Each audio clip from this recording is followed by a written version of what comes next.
start penalty called from the far side of the field. Laundry on it, and that's going to hurt back in the Knights up 5. It's going to be a 2nd and 6 now. And that one's tough because when you look at it, those were the little things that really nullified drives a few weeks ago for him. And Coach Terrell said we've got to get that fixed up because the later we get on into the playoffs, you can't afford to make those mistakes. So this put the Knights back at the 10-yard line. Their goal line target to get is in between the 5 and the 4. 2nd down and 5.5, I guess you could say. We're under 8.5 to play in this first quarter. Taking the snap, handing it off. Feaster attacking far side of the field to the right of the line. Not much running room there. Looks like he maybe got a yard. Yeah, that was some tough running there. I mean, this time it was the Eagles off defense, just right there on the spot. They smelled that play out, make a nice one, sets them up now into a 3rd and long situation. These are the situations where the Knights have been able to win against their opponents in this playoff run, these 3rd down situations, either getting a fresh set of downs or coming up with big plays. Going to have that single running back option in Feaster to the right of Boykin. 3 receivers to his left on the near side of the field, single option to the right. 1 into motion for the Knights. Taking the snap out of the shotgun, searching middle, keeping on the hand. Going to the right side is Juice, as he just extended the hand, but he couldn't get the first down marker, as it looks like about 1.5 yards shy. It's going to be 4th down for Hoban. And they can go either way here. We know they've got a good kicker, but you got to wonder, are they just going to load up and say, because we've seen them over the playoffs, Ty, 3rd and 19, they've run the ball. This is really sitting here nice because at 4th and 2, you may take this shot. As the Knights stack it up, 1 receiver each way, 1 to the left, 1 to the right. Shotgun snap, flag comes in prior to, and a false start going to be called against Hoban. Killer, absolute killer. Twice now you've been sitting right around the 5-yard line and you come up with a false start. Uh-oh. Another flag just come in there. And I think it's a sideline warning being addressed now. But that's going to back the Knights up 5, and now maybe rethink going for it on 4th. It's now 4th and 7. Obviously, you want to get points on. Burns has been listed as a kicker, but Hamill actually in this playoff run, Jeremy Hamill has been the point after kicker. We haven't really seen any field goal tries, though, out of the Knights. But they're going to try one here. A little bit of wind blowing. Kicker is Jeremy Hamill. Long snapper, Caleb Shatler.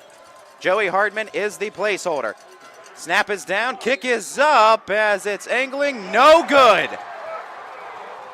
And the Avon Eagles gonna take over, and this one remains scoreless at 6:33 in the first. Boy, did they dodge a bullet there, and again, you got to think those 2 penalties kill them. You miss the field goal, and just like that, what was a really good drive, and you had everything working for you, it's just those minor little things that set you back. And now, if you're Avon, you've dodged 1 bullet.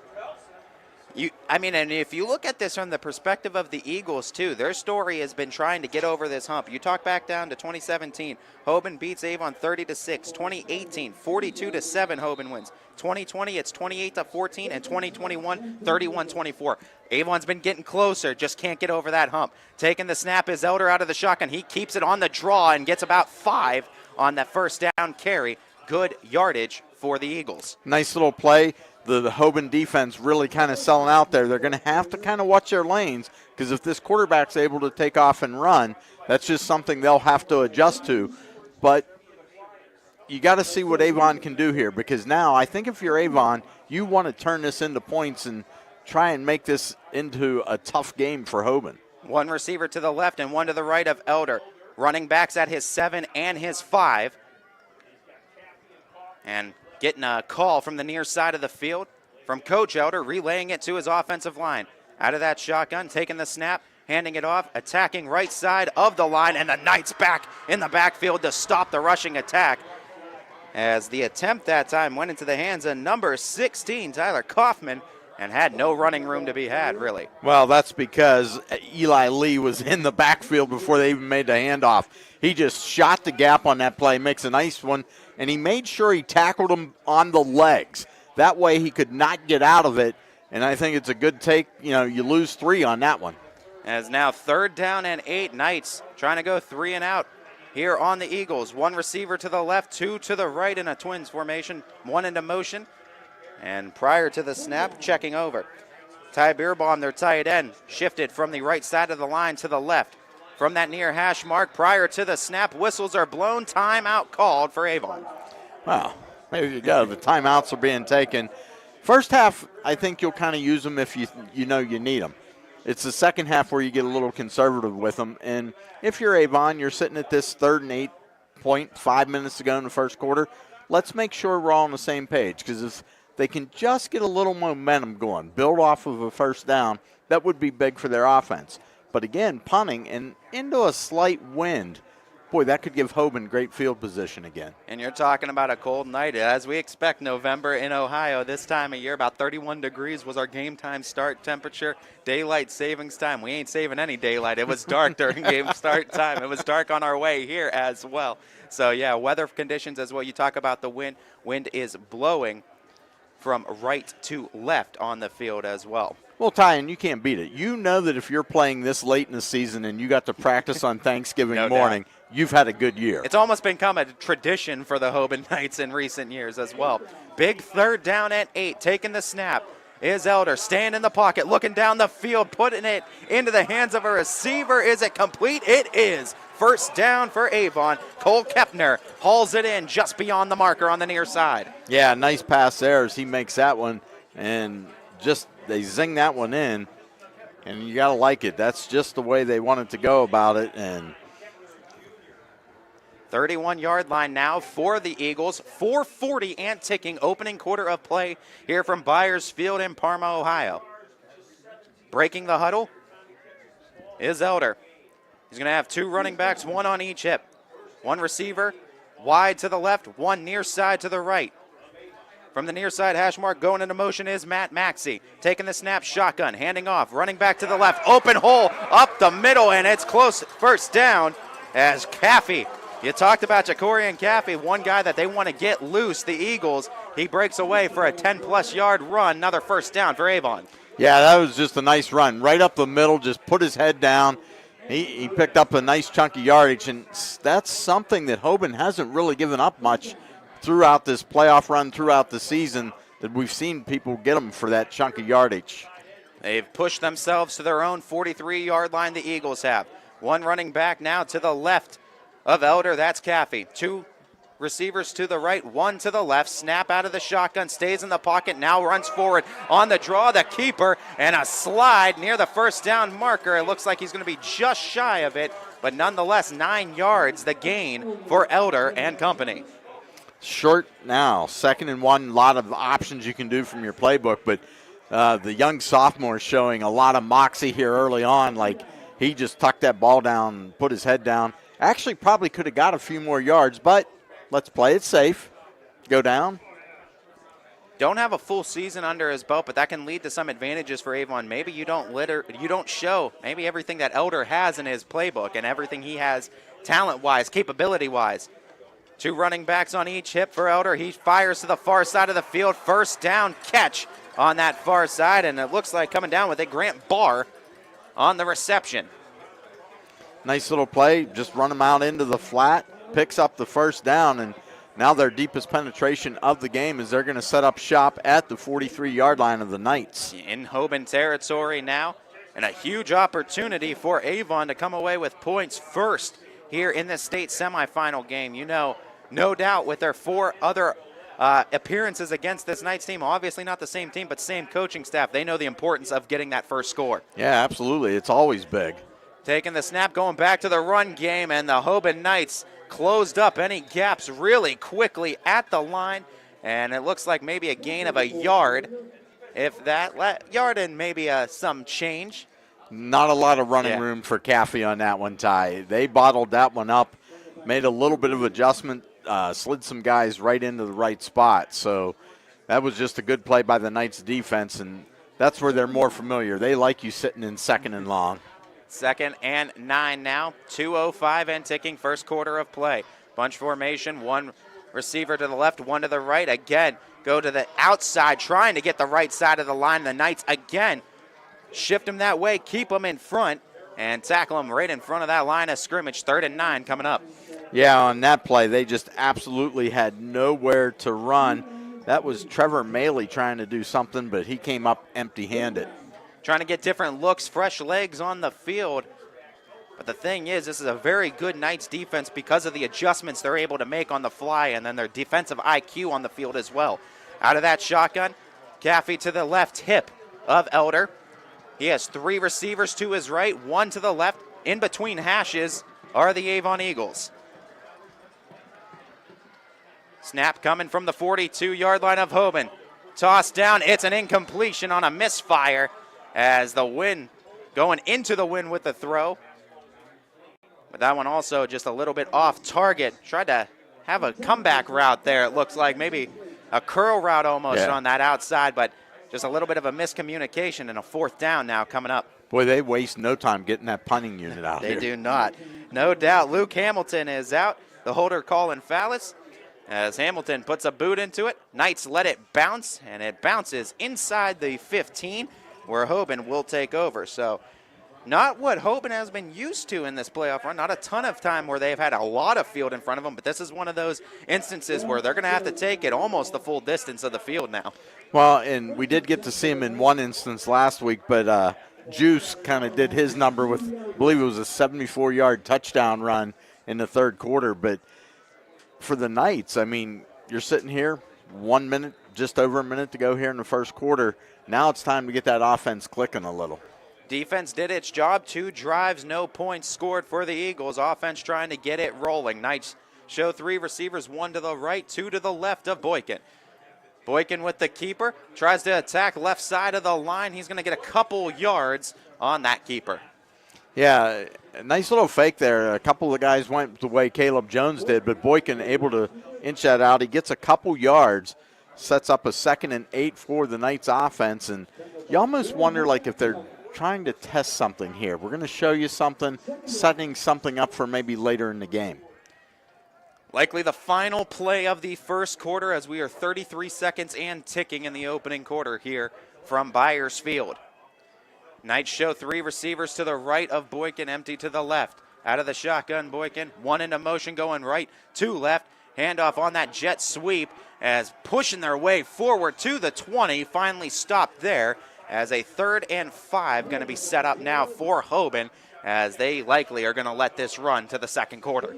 Yeah, Jones tried to get her in there, kept those legs driving, but boy, you want to talk gang tackling. That is exactly what the Eagles did on that play, as the 1st quarter is going to strike 0. We're going to swap sides of the field. 3rd and 4 coming up for the Knights as we put a fresh 12 minutes on the clock here at Byers Field in Parma, Ohio. Ty Bartell, Mike Ackelson with YSNLive.com in this Division II state semifinal. We're back after this.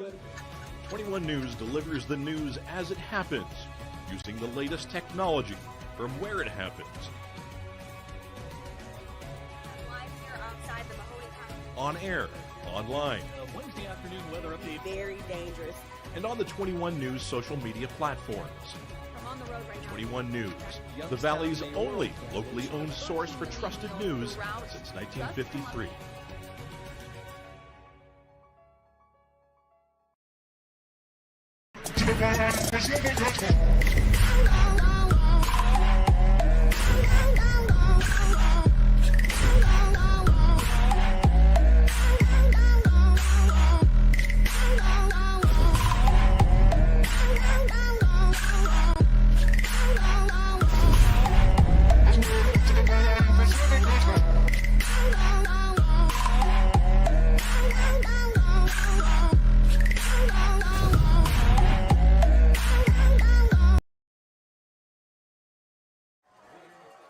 Welcome back, everybody. Start of the 2nd quarter, and the Knights have a 3rd and 4 in front of them. 2 receivers each way, left and right for Boykin. 1 into motion, that's Hardman. Taking the snap out of the shotgun, shuffling his feet and running to the left. Boykin with the dive close to the marker. Depends on the spot, and I don't think they're going to give it to him. Shy of the first. It's 4th and about 1. Yeah, great job by the defense to get out there because I thought he was going to be able to run and get it, but just at the very end, the closing speed on the Avon defense makes the play there, bringing the Knights up just short. So for the first time in this game, we're going to get to see their special teams on punting. As Knights ready to punt, it's Ryan Burns that's out to punt. Long snapper later. Hardman as the kick from Burns is hauled in just beyond the 40 of Avon, in between the 40 and the 35. So solid field position for the Eagles to start at 11-19 here in the second quarter. So defense, defense, defense, Mike. It's what we kind of expected, weather providing it as well. And, I mean, it's what we've gotten in this first quarter plus of this game. Well, it's going to be absolutely which defense bends first or breaks first, the way you want to see it. Avon had a nice drive on their second series, but this, Hoban, both teams had good drives. Both teams were 3 and out basically in one quarter of play. So you set the tone up at 0-0. Now let's see what Avon can do. Some adjustments have had to be made on both sides of the ball. Both these teams not strangers to the state semifinal round, trying to book their ticket to Canton next week. Snap, handing it off, trying to attack left side of that line, and it looks like maybe a yard or 2. Yeah, not a lot of running room there for Caffey as he tried to bunch that one in there. The Knights defense just right there just to bottle things up, and that's been their MO throughout the season. They don't like you running up the middle on them. They got Matt Maxey on the near side, hashes to the left of Elder. Over to the right is Kepner on the far side. Caffey on his right hip. Elder takes it in the shotgun, looking on the streak route down the field, and a misfire to Kepner on the far side, and it's 3rd down. Just a little bit too long on the throw, and it was a good play because the wide receiver had gotten behind the defense, and the closing speed, though, of the DB for Akron right there was very nice. But had that been laid in there for him, it would have been a big game. 10:43 in this second quarter of play. Big 3rd down and 8, as at risk of going 3 and out. 1 to the left in the receivers, 2 to the right of Elder. Elder takes the snap, fakes the handoff, goes screen pass to that right. Blockers in front, diving, and they got the first down, did the Eagles. Wow, good play there. Almost close to blocking the back, but the offensive lineman, beautiful plays. He come out there and opened that up for the receiver. And that was Matt Maxey on the catch and run out of the screen, far side of the field. Fresh set of downs for the Eagles. And there on the right side of the field is Avon, 48 of Hoban. Or excuse me, wrong side of the field currently. Trying to get to the right side of the field. 48 of their own, trying to get to the 42-yard line of the Knights. 2 running backs each way. They go to the run game, trying to go up the gut again. The Knights still not breaking that defensive front and not allowing a lot of consistent running room as they hold that one to about 2 or less. Yeah, again, Caffey trying to get through there, but the middle of that Knights defensive line right there, JPS, Crawford just bottling things up in the middle. 2nd and 8. Quickly out of that huddle. Running back to the right hip and behind. At that 7 o'clock for Elder. Actually, it was a direct snap to Maxey as Matt Maxey takes it for a decent gain to set up on 3rd and about 4 here for the Avon Eagles. Maxey, real nice play on that one. Wasn't expecting the direct snap. Maybe a little wildcat is what we could call that set up there for the Eagles, but good blocking. They had everybody. They were able to string that out, and just they were able to get helmets on helmets. Another 3rd down. Knights trying to hold tough in this situation. 3rd and 8. The Eagles were able to convert earlier on this drive. 9:28 second quarter, first half of play. Eagles come out with 2 running backs each hip, 1 receiver each way for Elder. Shotgun snap, 3-step drop, staying in the pocket, firing near side of the field, wide open, caught inside the 20, and the Avon Eagles are in the red zone. Matt Maxey, the target, the catch, and a big play for the Eagles. Wow, he was wide open, and they kind of threw back. The Elder threw back across the grain on that one. Puts them at the 18-yard line now. As a little slow coming off the field, Luke Hamilton, their right tackle. 27 yards on that play, Ty. Big opportunity inside the Knights' red zone. Opportunity to score, get the first points of the game. Sub 9 minutes first half. Taking the snap, handing it off. Maxey bangs some bodies, not much running room, about a yard if that. And another injury down on the field. And it's one of the Avon Eagles. It looks like number 16 for them in Tyler Kaufman. Yeah, that was just a mass pile of bodies there as they tried to get that one. And again, you look at Avon, it looks like they're going to run, but boy, they've been very diverse on second down, whether they've run or pass, and different formations, different looks. Maybe something that Hoban hasn't seen so far. And I mean, credit the guts and the gamesmanship of the young Blake Elder for the Eagles too. He is going out there and he is fighting against one of the state's best defenses right now, and he's hanging tough and taking some blows. He is, and just the way things are breaking down, and so far, you know, it's been the stalemate that we thought it could be defensively. We also thought that potentially it could have gone the other way, but so far it's been all defense, and we're going to see Hoban last week twice turned away Walsh in the red zone in that game. And this is where it gets really tough scoring against this Hoban defense. And like you said too, Mike, just a hair over 7 points a game allowed this season. So not many teams are scoring more than a touchdown. Good to see, though, number 16, Tyler Kaufman, has rose to his feet. A little bit of assistance, but he is walking off the field under his own power, it looks like. Well, that's good news. A little bit of a limp as he comes off the field, and both teams get the huddle up from the injury timeout, and 8:42 to go. Still scoreless, but the best opportunity of the game for Avon Lake so far. Avon 2 timeouts left in the half. Hoban with 3, scoreless. 8:38 and ticking, first half of play. Elder with 1 running back to his right, bunch formation and set. Taking the snap, shotgun, 3-step drop, stay in the pocket, fire towards the end zone, and it's caught right in front of a Hoban defender for the touchdown. Wow. I honestly thought that ball might get picked, but the wide receiver just put his hands up over the defender and snagged the ball out of there for the touchdown. And I'm going to say Maxey? I think it was Maxey. I was waiting to get a number, and he's been a hot target here for the Eagles, and an unfamiliar sight here for the Hoban Knights down in this playoff game. Extra point pending now.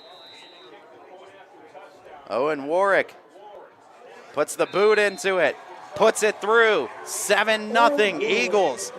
Strike first, 8:26. First half of play as we will go into a quick timeout. Kickoff for the Knights coming up after this. We sell taste one bite at a time.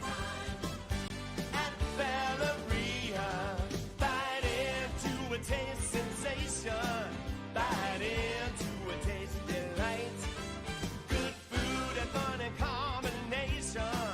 One bite at a time till it's out of sight. We sell taste one bite at a time. At Valeria.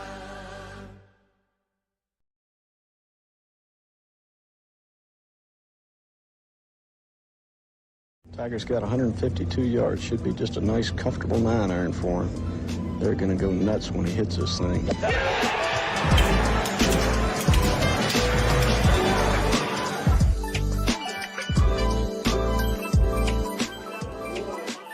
Welcome back, everybody. Ready for the kickoff as Owen Warwick looks to boot it away back to receive the kickoff. Kick returners for the Knights: Tyson Campbell, Albert Hill.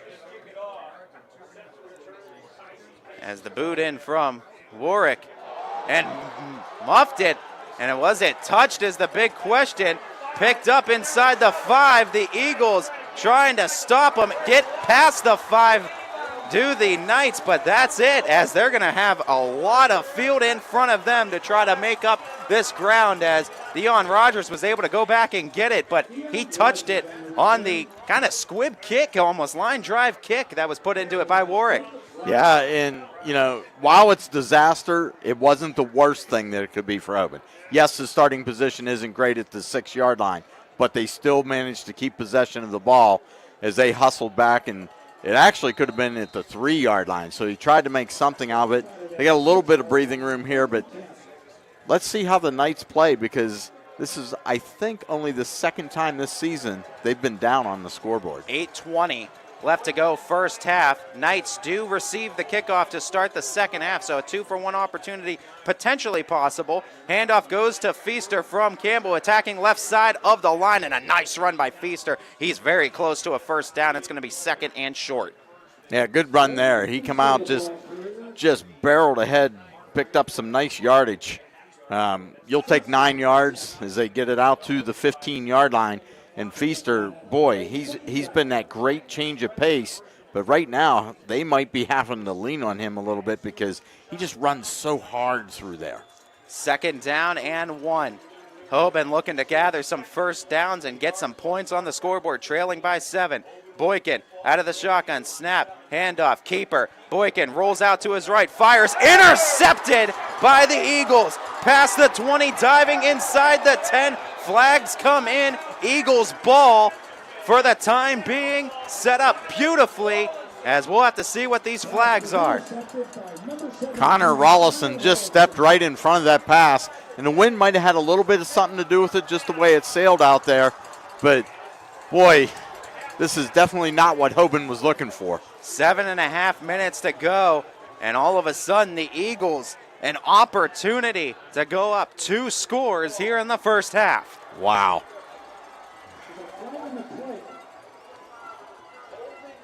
So now, if you're Coach Turrell and company, what are the talks like here with the team on the fly, trying to not let this get too far out of hand before the halftime break now? Well, and you're asking your defense to do a lot. Now, they're going to get the beneficiary of a block in the back that moves that ball back 15 yards. And that's huge. It'll back them up to the 26-yard line now. But we saw the last time, Avon's not afraid to pass here. They're going to put it up. Elder, yeah, he might be a young quarterback, but I think he knows this system. He knows how to play. This one comes up to the Hoban defense. They've got to step up here. As Avon shows 1 receiver to the right, 2 to the left of Elder. Single running back on his left hip. Shotgun snap. Goes to the screen pass. It's bobbled, and a dangerous one. They're going to say not a live football. It was never actually caught, and it's 2nd and 10. All right, good play there. And if that play is made, he's going to be tackled right away anyhow. But Hoban's defense, maybe this is one, okay, we've got him 2nd and long. Let's take a deep breath here. We can collect ourselves. We're still in this game big time. And they've just got to make a few plays. You'd be all right with them attempting a 40-yard field goal from here. Absolutely. No This weather, this type of the season, sure. 2nd down and 10. Twins to the right, 1 to the left for Elder. Flag comes in, and it's let's see. I believe it was a false start, but I didn't get any motion yet. And they're pointing it the way of the Eagles, so this looks like it's backing up. Yep, false start, 5. So that backs them up now to the 31. So take that previous low 40s-yard field goal. Now you're up in towards 50-yard range, and this is exactly what the Knights needed on defense. Yeah, absolutely. They're telling you right now, we'll take 4 downs to try and get this ball back into our possession. As the Eagles will send again, 2 to the right, 1 to the left. 2nd and 15, sitting in front of Avon. Shotgun snap, Elder. 1-step drop, tipped at the line, almost caught anyway, but not to be had that time, as into the hands of Kepner temporarily, but put it on the carpet. Tipped at the line, though, and it took all the steam off of it. Good awareness from Kepner to try to get his hands on it. Yeah, he almost come up with the play. I mean, he's just inches short. It kind of fell through his fingers. But I will say this, there's been good coverage by the Hoban cornerbacks. They have been out on these plays. They're watching it all break down. So now comes what I would feel is the big play for the Hoban defense. Get it to 4th down here, because you're either going to punt or you're going to have to go and give them decent field position. It's been phenomenal offense for the only points. That pass was on a dime from Elder for that touchdown pass into the end zone, too, just above the Hoban defender, too. Corner on that one. 4 receivers set, 3 to the right, 1 to the left on that near side for Elder. He has a single back behind him as the tailback fakes this snap, now checks off to the near side with the coaching staff. Relaying the message to his front line. Back in position out of that shotgun. Snap, 3-step drop, looking near side, and a mistimed pass goes incomplete to the sideline of the Eagles.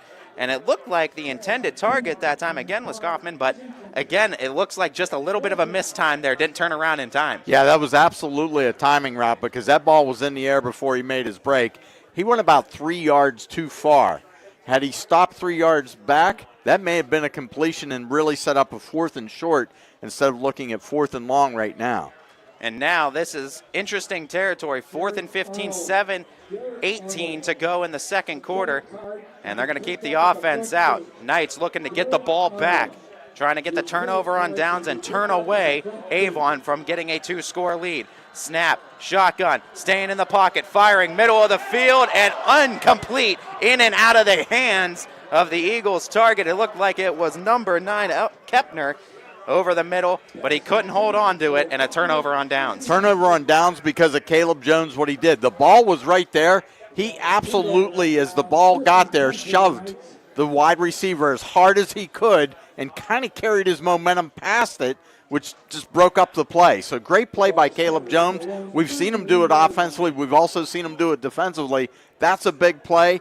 That is a big stand for the Knights now. So that series only took 23 seconds, and now they get back on the field. Let's see what their offense can do. Credit Elder, too. That was a tight coverage, and he put that where only his receiver could potentially catch it. Going to the ground game, Feaster with the handoff. Oh, he's just carrying bodies with them, but they say the knees touched down about 2 to 3, call it about 2 yards into the carry, so 2nd and 8. Boy, that kid just does not quit, and he's trying to get every single inch that he can. And you got to wonder, there's very few, no player goes both ways for Avon. The only player that does go 2 ways is Caleb Jones. And I'm seeing, maybe are they trying to give Feaster, to give Jones just that little bit of a break? Or like you said, maybe it's a second half adjustment too. And well, now let's show you what we got here. Trips to that left. Handoff goes to Feaster with the blockers in front, but not much running room to be had once again, about 1.5 yards. Wow, I'll tell you what, the defense for Avon has played very well this first half, minus that first drive. They've been able to do things. They've come up with a turnover, and now they've got the Knights sitting in the 3rd and long. And if you're Hoban right here, you really want to get this drive moving, because you could eat up a lot of clock and do our little 2-for-1 special. 3rd down and 5. 5:50 and ticking. 2 receivers to the left, 2 to the right for Juice. He's got a running back on his right hip. Shifting him from the right hip to the left, but prior to a timeout is called, and I believe it was from Avon. No, excuse me, Hoban. And Hoban did. They brought in Jackson Calloway as a different look, too. And maybe just trying to get someone off sides or something, trying to give a different look. But Coach Terrell wanted to call a timeout and talk things over. Big 3rd down here coming up, though, for the Knights. Yeah, absolutely. I mean, take a timeout. It's your first one of the half. Just settle everybody down and say, look, we need a 1st down here. Let's take a deep breath. We'll come up with a play. And the neat thing that I've noticed throughout the playoffs, most people be like, okay, 3rd and 5, you're sitting at your own 5-yard line. Got to pass. Hoban's not afraid to run. No doubt. As the Knights break their huddle, Avon also breaking theirs. And Callaway's still in there. 3rd and 5 for Hoban. And as you said, Mike, they keep Callaway in as their running back. 36-yard line of the Knights is where Hoban is stationed. They need to get to their 41. 5:43. First half of play. Boykin, 2 receivers left, 2 to the right. Callaway on his left hip, rolling to the left. Boykin, finds Callaway. That's what they had him there for, as a receiving back, and he gets a first down. Just shy of the 50, broke away for some extra yardage, and a big play by Callaway checking in. Absolutely, and he just sneaks out of the backfield is all he did.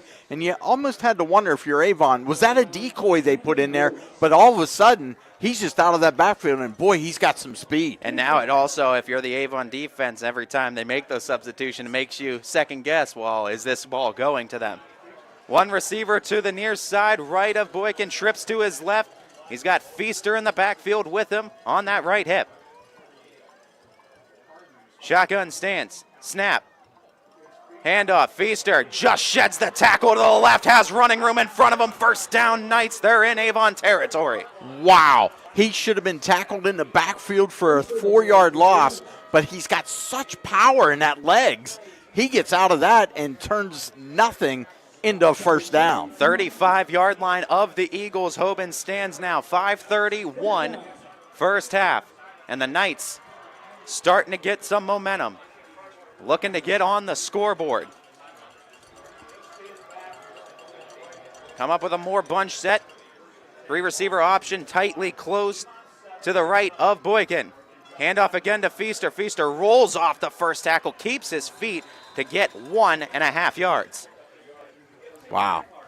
That is some hard running in there. He is punishing the tacklers as they're trying to punish him. He's just trying to get everything he can. And, yeah, he didn't get a lot on that play, but at the same time, you'll start to feel that in the second half. And that's what they're looking to do. You got to feel like, and that's what Hoban has been a second half team, a much better second half team. No discredit to their first half, but it goes back down to that wearing you down kind of mentality. One receiver left, one to the right for Boykin, bunched up in the set out of the shotgun. Snap, handoff to Jones. Jones with the carry, but prior to a flag from the near side of the field and a false start called on the Knights. Wow, that could have been a big play. You got to wonder, because he hit that hole very well, but again, self-inflicted wounds are hurting Hoban in this first half. This hurt their first drive too, where they were on the precipice of scoring, and then they had a couple of penalties that backed them up and out of scoring territory. Missing a field goal is what they wound it up with in that drive. Well, and that's their third false start of the game. So those are penalties that have just killed offensive drives. It's now a 2nd down and 14. Whistles being blown prior to the snap. And they're just going to reset the play clock, from 40 seconds to 25. So they make that adjustment on the field. We're ready to go. So are the Knights and the Eagles. Boykin, empty backfield. One into motion. Snap, shotgun. Keeper tries to go over the middle. He stays in the pocket, gets brought down, and it's a loss of yardage for the Knights. But a flag does come in late, but it's holding against Hoban, the motion. Wow. Sack brings up 3rd and down. I mean, you got a decision to make here. Do you take the holding penalty and try and drive them back a little? They're going to decline it. So 3rd and 14, the setup now. So a little bit less yardage loss, but still. Tall task in front of the Knights. Sitting at the Avon Eagles 43-yard line, needing 18. Caleb Jones in the backfield with Boykin on his right hip. Boykin rolls to his right. Blockers in front, but the defense of the Eagles swats it down and away, bringing up 4th and long. Had that one receiver bleeding to the near side of the field to the right of the line, and it looked like 4. I think Eagles were in that territory, just clogging up all lanes. They absolutely flooded the area, and really that was the only receiver that went out for Hoban. And I think at the same time, Avon was maybe expecting a little bit of a run there, but not to happen. Burns puts a boot into it, the punter.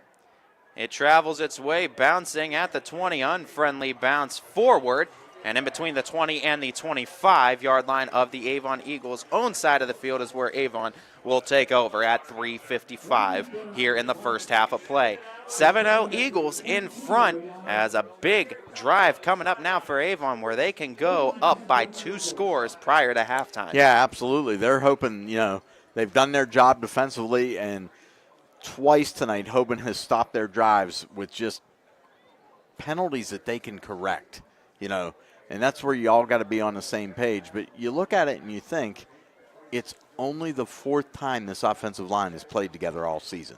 Also impressive, though, and the one thing that's been favoring the Eagles so far, no live ball turnovers, no fumbles, no interceptions, and that's been one of the benefactors to Hoban in this playoff run as they've been able to get those live ball turnovers.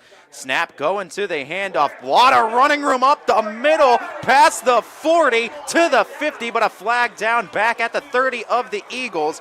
On the run that time was number 12, Grant Barr, but this one might be coming back. Or number 2, Caffey. But this one very well might be coming back, and it looks like they're motioning that holding on Avon. So back them up in a big play, erased. Wow, that's a killer there for them, and that's their first penalty of this half, and that's one you just don't want to get because they were almost at midfield. You get to midfield without first play, too. Talk about momentum taking a deep swing into your favor. Still, not a terrible situation, just a 1st and 12 for the Eagles. Well, and that's the thing. It's a spot foul where it occurred, so when you take it back 10, they really only lose 10 yards, but still not a play you want to have a penalty on. Elder will take that snap. They go back to the ground game, but flag comes out again and a false start called on the Eagles. So now 1st and 12 becomes 1st and 17. And repeatedly shooting themselves in the foot now after the first penalty. Yeah, you just got to wonder, you had everything bouncing your way, and all of a sudden now you're trying to hand that ball over. And if you're Hoban, this is exactly what you want with just 3.5 minutes to go in the first half. You want to drive them back, try and make this series end very quickly. They could set up shop very nice, maybe on their side of the field, or they could possibly be on the Eagles side. Hoban will get the ball to start the second half. Both teams with 2 timeouts left in this half. 2 running backs, 1 on each hip for Elder. Elder takes the snap, looking to the near side. It's tipped at the line, and it goes out of bounds anyway. 2nd and 17 now for Avon. And that's a perfect play for Hoban because the clock stops now, which is exactly what Hoban wanted.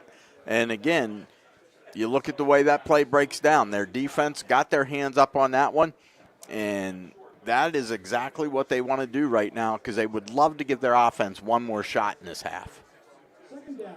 As Avon going to try to get themselves out of a tight situation, 2nd and 17. Going to try to go forward, positive yards here with this play. They're going to send 2 receivers to the right, 1 to the left. Snap quickly and going to the handoff, trying to get up the middle, but not much running room to be had at all. That time for the Eagles as they pick up a couple in that exchange. 3rd and long now for Avon. Yeah, Caffey had absolutely nowhere to run because the 2 defensive tackles just collapsed on that play and gave them absolutely nothing to do. So now this is a big play for Hoban. You want to get your defense off the field. 3rd and 16. 1 running back in the backfield with Elder. Fakes that snap. And the snap comes up as they were checking on it, and they hit the ball falling on, but it's a loss of a lot for Avon and a key mistake as Elder faked the snap, looked off to the sideline, and then the ball came firing in. It almost looked like it may have been an intentional play there because the way that snap came, it looked like it was going directly to the running back. And when Elder walked away, it's just the running back wasn't expecting it. I think, there was some miscommunication of some type on that play. And now 4th and 23 in front of Avon. And disastrous as it's under 2 minutes, minute 50 and ticking, but the Knights have 2 timeouts. They get the ball to start the second half.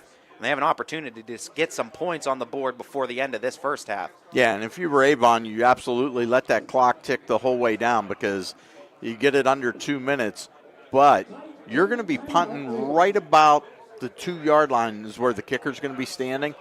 The Knights have a potential to have some really good field position and take a shot here. And it was actually Avon that elected to take a timeout, leaving them with 1, Knights with 2.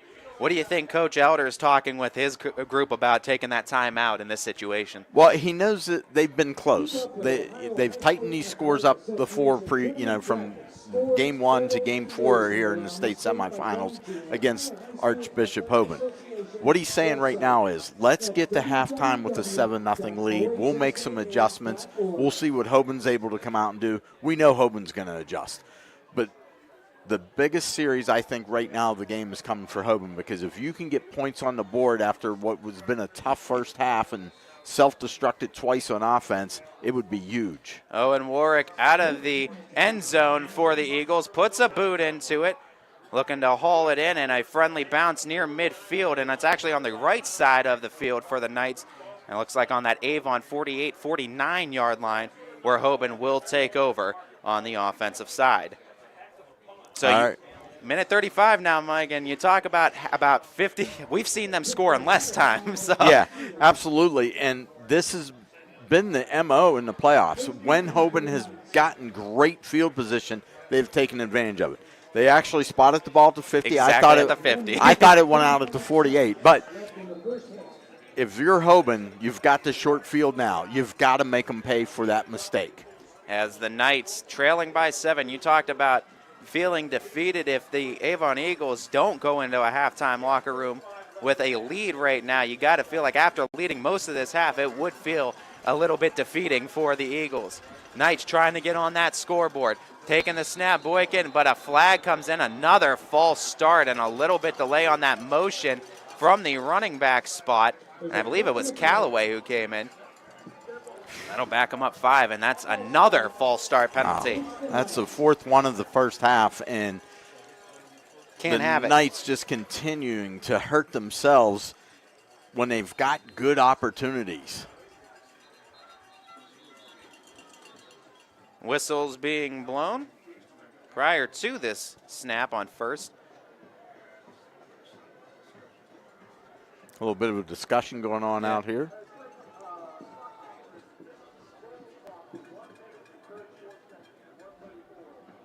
They want to add 1 second to the clock. Never fails to amaze me the meetings and the conferences we'll have on the field for most novel of things too. But 1 second has not been added to the clock yet. Still a minute 33. Reading here from Byersfield. A little bit more stern voice coming from the referee up to the press box about adding that extra second. He wants 1:34 on the clock, and he's going to get it. And there it is. It's added, 1:34. Quick substitutions coming in for the Knights. 1st and 15 after backed up 5 after the false start penalty. Knights looking to play discipline and not hurt themselves. They're now on their own 45-yard line. They'll get the ball to start the second half, but trail in this one 7-0. Boykin rolls out to the left, passes on the money to Feaster. Feaster past the 50 as he got all those yards back they lost on the false start, plus a couple, as it looks like about 7 on that first down catch. Good play there. The clock's winding, and they're going to go no huddle and see what they can do quickly. 2nd and 8 now for the Knights. Feaster moves to that left hip, 2 to the right, 2 to the left for Boykin.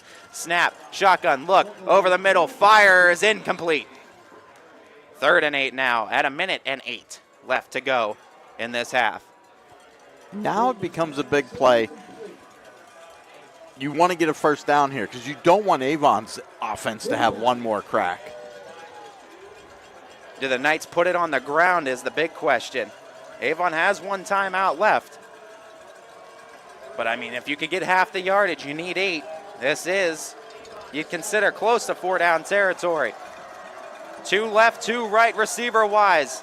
Boykin with Feaster on his right hip out of that shotgun. Boykin takes the snap, stays in the pocket, now runs forward, dodges the first tackler, dodges a second, all the way to the 30. Boykin gets stopped there, but he's in Avon territory, and he pushed forward for a big first down. 18 yards on that play, and boy, what a call. That was an absolute quarterback draw the whole way, and the hole opened up for him, and then he put his head down to get an extra 5 yards. Under a minute to play, first half, 55 seconds and ticking. Knights do have 2 timeouts left. They're at the 30 of Avon. Looking to get points on the board. 2 left, 2 right, 1 behind. It's Feaster. Gets the handoff. Feaster looking for a hole. Stopped after about 4. And a whistle being blown at 37 seconds, and it's a timeout by the Knights, leaving each team with 1 in the half. Interesting timeout. Play call was the run, too, so it was going to be a running clock regardless. They got 4. You got to feel like best case scenario for Avon, they feel like in that one, holding it to 4 yards. They didn't want anything breaking away big or any kind of first down run there. Holding it to second, I got to feel like was the big goal in that. Well, they did. They get him in second and long, and they actually moved the ball back a yard side of the 27th. I thought he was down at the 26th also. But for Avon, that was a big play. Now you've made Hoban use one of their timeouts, so you got to watch. And they've just put 2 seconds back on the clock, so there's actually 38 seconds to go here in the half. So the equation is 1 yard equals 2 seconds. I guess. I think I'd rather have the yard, but if you're Hoban, there's a lot of plays you can do from here. The end of rounds have worked. The passing plays kind of going. Juice can do a quarterback keeper. Feaster has been phenomenal in this first half. He's running so hard.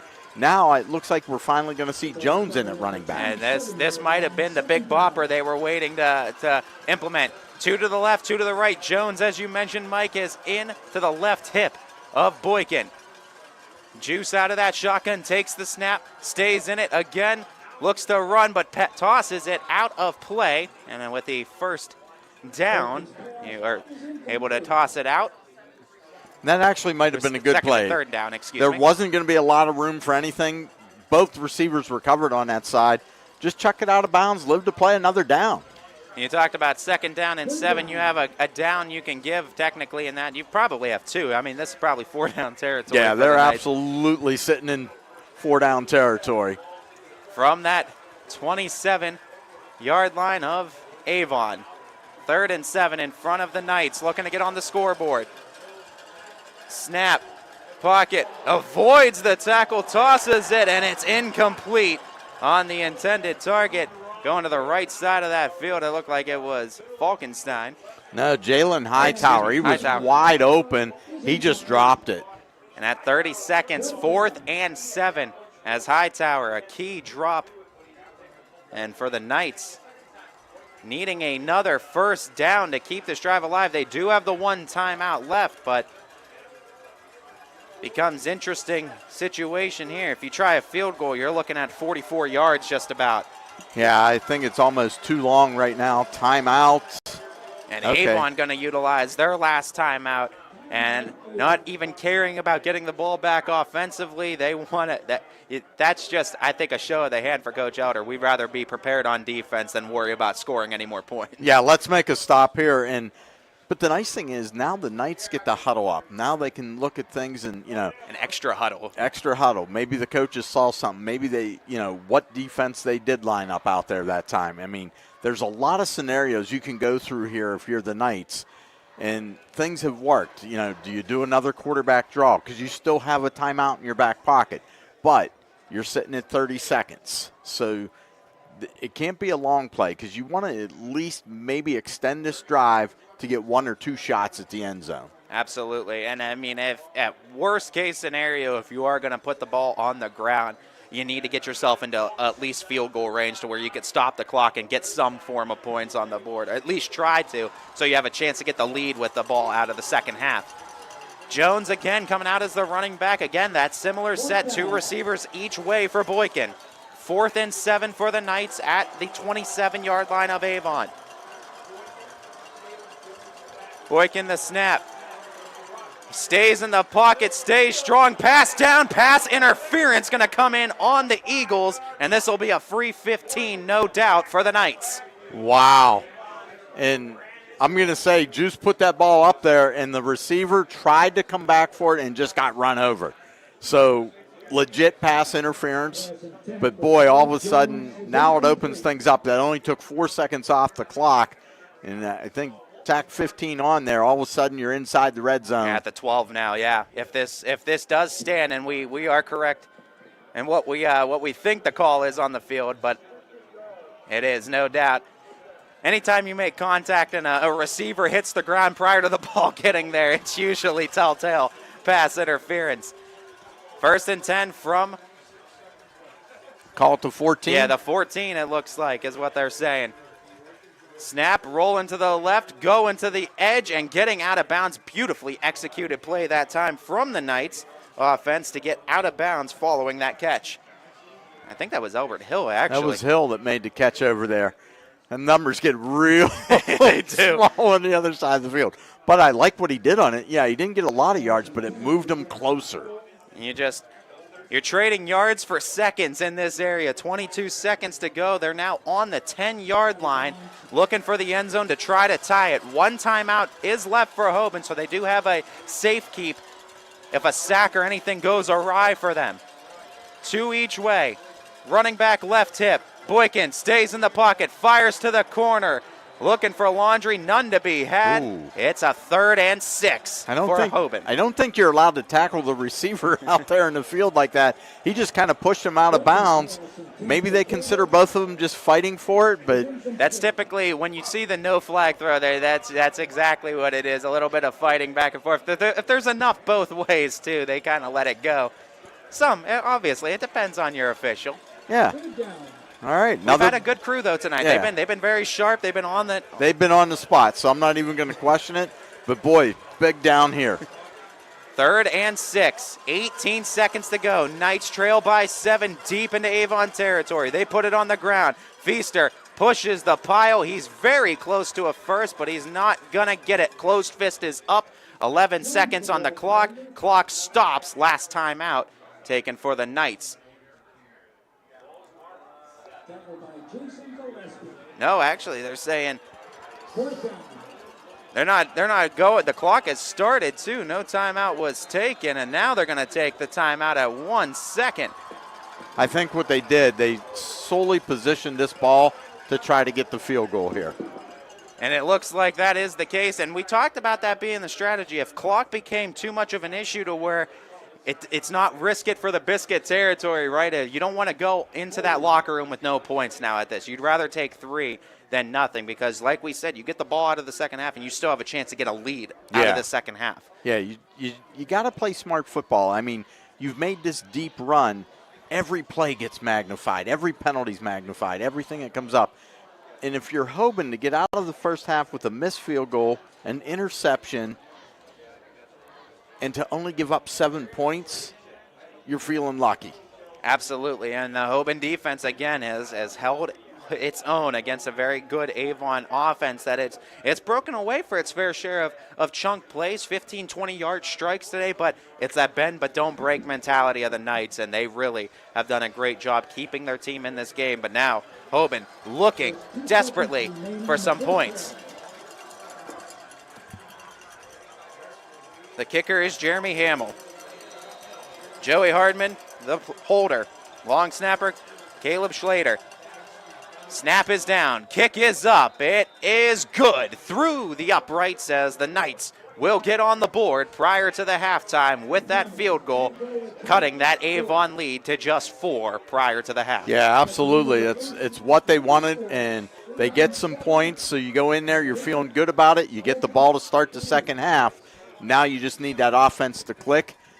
Take out the penalties, and boy, Hoban could be on a roll. You talk about this going into the second half, too. Obviously, we don't know exactly the talks going on in each of these locker rooms, but if we are going to have fun with it, too, what do you think's being said in each side's locker room right now going into this half?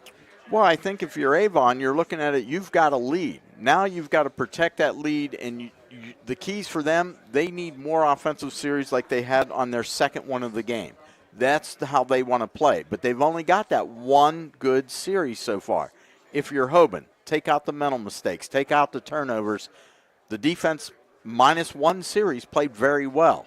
So in the defense, the second half of these games that we've seen, Ty, they've been lights out. So if they're lights out, they're going to give the Knights a good chance to win this ball game and get to Canton next week. Obviously, I think one of the keys for the Knights in that second half, you got to limit those penalties. You can't shoot yourself in the foot, can't go against yourselves in the second half. For Avon, I think it's just keep that course, keep playing clean football right now. They have no turnovers in the live ball scenario, no fumbles, no interceptions, and that no doubt is going to be a key if they want to hold on to win this one through 4 quarters of play. Can't really afford to give extra possessions to that Knights squad. No, you cannot.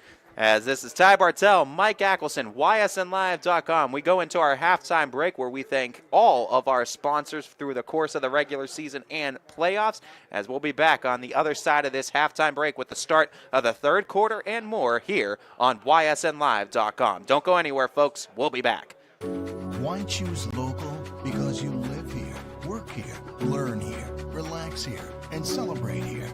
21 WFMJ is our Valley's only locally owned TV station, and our focus is local. Other TV stations don't have that same focus, as their owners are somewhere else. But 21 WFMJ is rooted in the Valley. Local people making decisions that affect your life, right here where you live. Craftsmanship to us is 60 years of pride and dedication. Passed down from generation to generation. The hardwood floors that your kids take their first steps on. The solid wood doors you quietly close at night. The things we create day in and day out are the products that end up turning your house into a home. At Baird Brothers Fine Hardwoods, uncompromising quality and craftsmanship built our business. And it will keep us moving forward for generations to come. Welcome to the Bunker and Double Bogies, the area's largest indoor entertainment destination. Our 2 bars, 3 dining rooms, and 2 private event rooms offer lunch and dinner, daily happy hour specials, and live entertainment to keep the party going.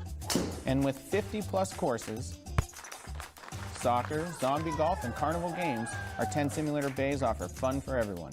Date nights, private parties, family time. At the Bunker and Double Bogies.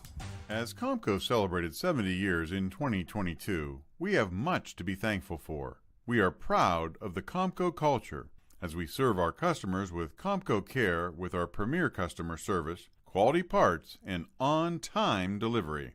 The partnerships we have with our customers and our community are second to none. We thank you for your continued support. We are proud to be part of this community and will continue to offer great jobs for great people. Going the extra mile means doing more for the people who matter most to you. It's how you take care of your family and how you care for yourself. How hard you work on the job and how hard you play with others. How you help the person next to you and the people who need you. At Greenwood Chevrolet, we know going the extra mile is about more than what we do at our dealership. It's what you do after you leave.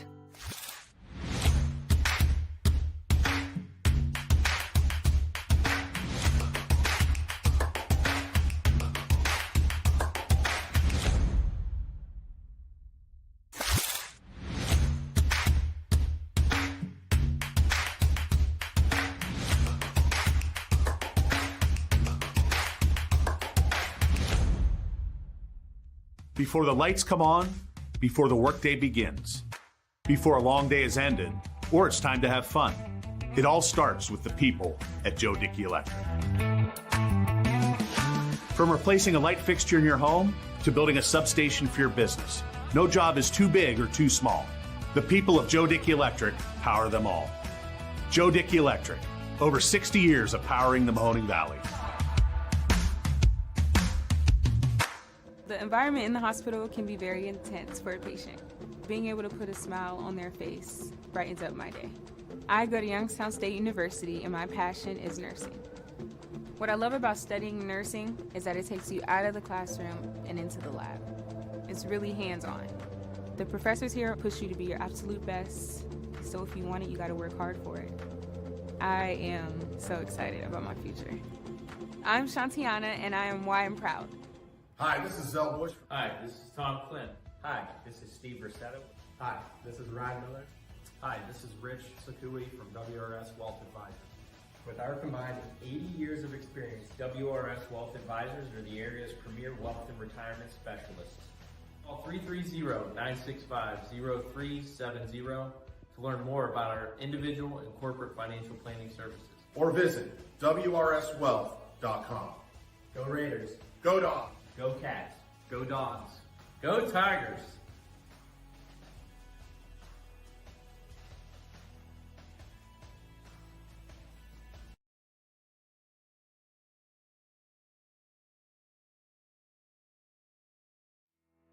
We believe expectations are made to be exceeded. At the new Toyota of Warren, it's about more than just getting a great deal. It's about service you can count on and a friendship you can trust. Year after year, we've done what we do best. We've gone the extra mile so you could too. Because we know it's just not about buying a new car. It's the start of a new adventure. Toyota of Warren, driven by you. Nestled here in the beauty and splendor of Mill Creek Metro Parks are two of America's best golf courses, as selected by Golf Week magazine. Ranked number 9 in Ohio by TripAdvisor. Come play like a pro on these award-winning Donald Ross-designed courses. Enjoy a round with your kids and unwind with your favorite food and drinks in the grill room. For championship golf, look no further than your backyard. Mill Creek Golf Course. 21 News delivers the news as it happens, using the latest technology from where it happens. Live here outside the Mahoney County. On air, online, Wednesday afternoon weather update. Very dangerous. and on the 21 News social media platforms. I'm on the road right now. 21 News, the Valley's only locally owned source for trusted news since 1953. De-stress. De-ache. Detoxify after a long, stressful day. Calm your mind. Relax your body. You deserve it. With prices starting as low as $89 per month, anyone can afford the spa or sauna of their dreams at Burnett Pool Spas and Hot Tubs. Burnett Pools, we've got it all. Change. This one word can make you break out in a cold sweat. But with change comes wisdom, experience, and understanding. At Myers Family Insurance, we can help make changes in Medicare, insurance, and retirement a positive experience for you and your family. We've gone through changes, like our new office and new faces to help our family of clients too. For all your Medicare needs, call Myers Family Insurance. Check us out online at MyersFamilyINS.com or find us on Facebook. A doctor you can rely on. The customized care you've been looking for. The power of care is nothing without hope. And our primary care services were created with true, whole person healing in mind. Find your hope at Meridian Hi, Health. I'm Colin Chupa. And I'm Kelsey Clem from K-Squared Marketing. Our boutique marketing firm specializes in media planning and buying, public relations, event marketing strategies, and strategic sponsorships. We can integrate our services with your existing game plan, or we can be your entire marketing team. Your goals, our game plan. Let's win together. Call K-Squared Marketing at 330-623-2730 or visit ksquared.marketing to learn more. We know when it comes to insurance, you have so many choices. But if you're looking for someone who lives in your community, someone who cheers for your community, and someone who works for your community like you're part of our family, well then please let us introduce ourselves. Hi, we're Heiner Insurance. How can we help?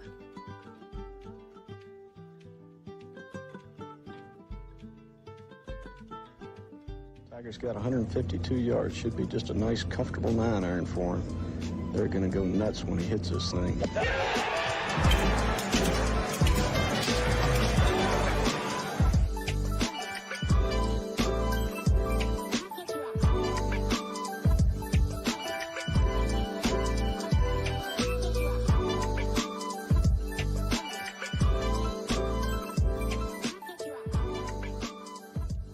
Quality, customer service, and integrity. Those are the 4 words that have driven our success since 1957 at Joe Dickey Electric.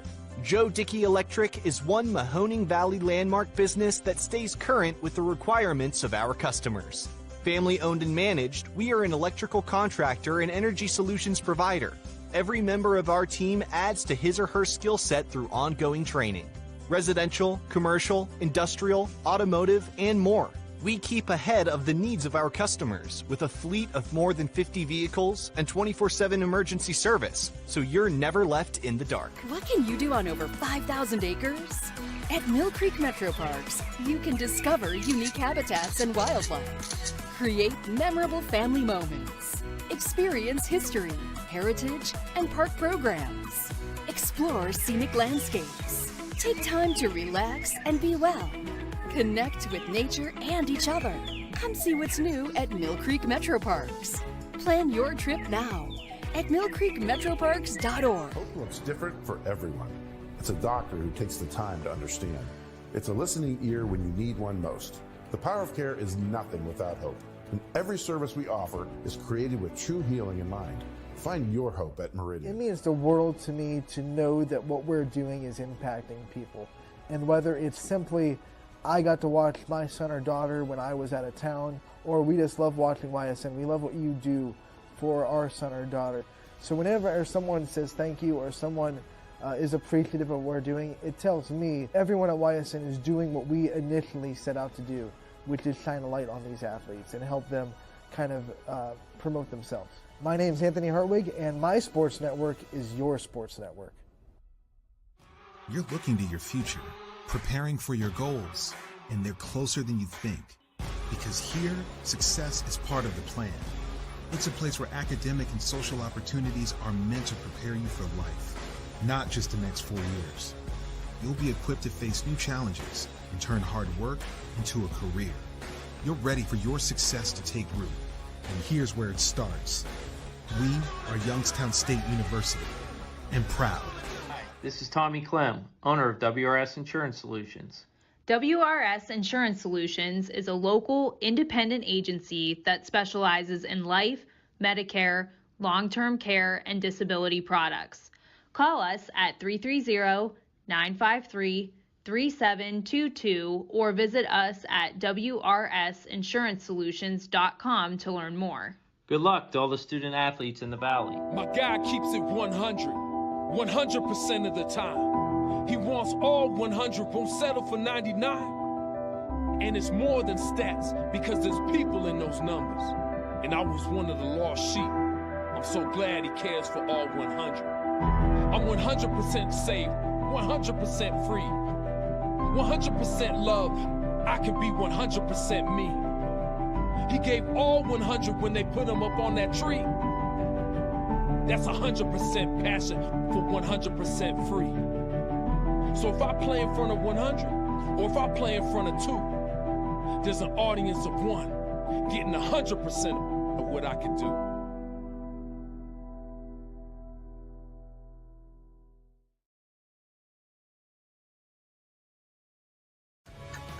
News delivers the news as it happens, using the latest technology from where it happens. Live here outside the Mahoney County. On air, online, Wednesday afternoon weather update. Very dangerous. and on the 21 News social media platforms. I'm on the road right now. 21 News, the Valley's only locally owned source for trusted news since 1953.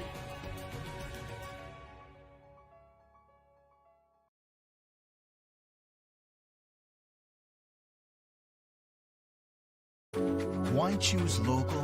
Because you live here, work here, learn here, relax here, and celebrate here. 21 WFMJ is our Valley's only locally owned TV station, and our focus is local. Other TV stations don't have that same focus, as their owners are somewhere else. But 21 WFMJ is rooted in the Valley. Local people making decisions that affect your life, right here where you live. Craftsmanship to us is 60 years of pride and dedication. Passed down from generation to generation. The hardwood floors that your kids take their first steps on.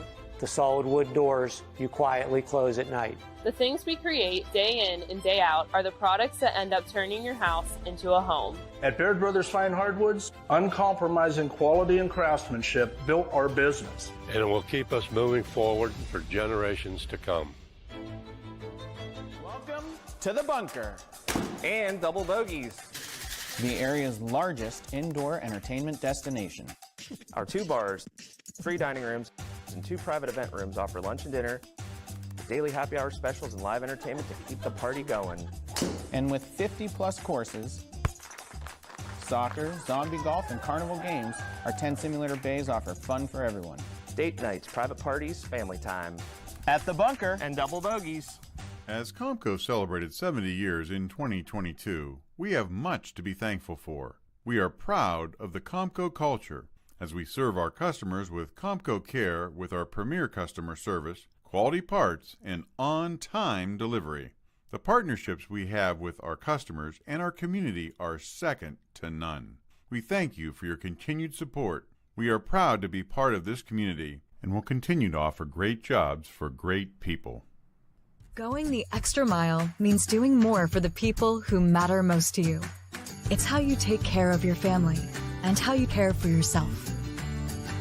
How hard you work on the job and how hard you play with others. How you help the person next to you and the people who need you. At Greenwood Chevrolet, we know going the extra mile is about more than what we do at our dealership. It's what you do after you leave.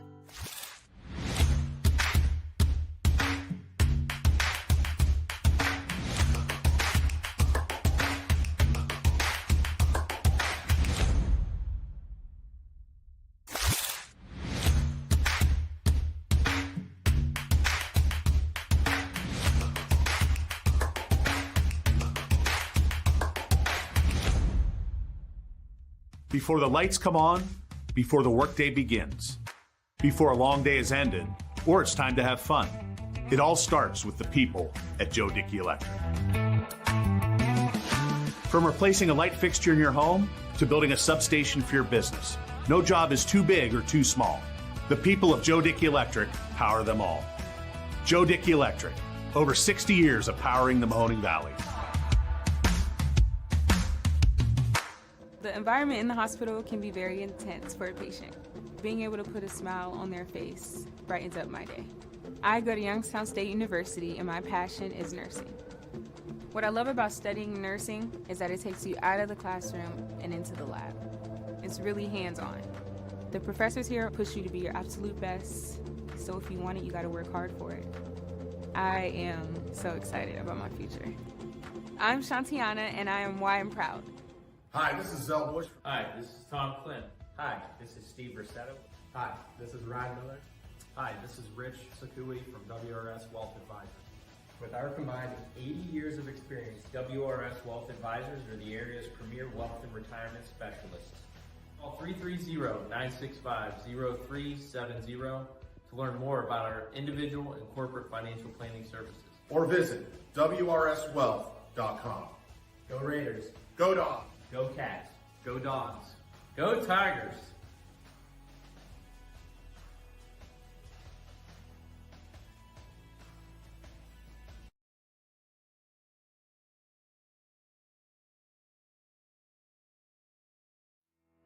We believe expectations are made to be exceeded. At the new Toyota of Warren, it's about more than just getting a great deal. It's about service you can count on and a friendship you can trust. Year after. Welcome back, everybody, out here to Byers Field in Parma, Ohio for this Division II state semifinal matchup between the Archbishop Hoban Knights and the Avon Eagles. Mike Ackelson, with Ty Bartel alongside Mike Ackelson. And Mike, you have some interesting first half stats or some first half team stats you'd like to go over. Yeah, offensively in the first half, Hoban had 145 yards. They had 5 possessions, 1 turnover, and then 4 penalties for 20 yards. They had 6 first downs. So you would think, okay, things are going pretty good, but it's those penalties that killed them. Their first drive, 2 penalties inside the 10-yard line on false starts. They drove down the field again, and again, false starts have been all 4 of their penalties in this game, and those have just been killers for them. When you flip the side to the ball of Avon, they've had 118 yards on 5 possessions. They had 3 penalties for 20 yards. Again, one of those penalties nullified a 25-yard run that would have put them in Knights territory. So that set them back. and they were held to 4 first downs. So it's not like the Hoban defense played bad.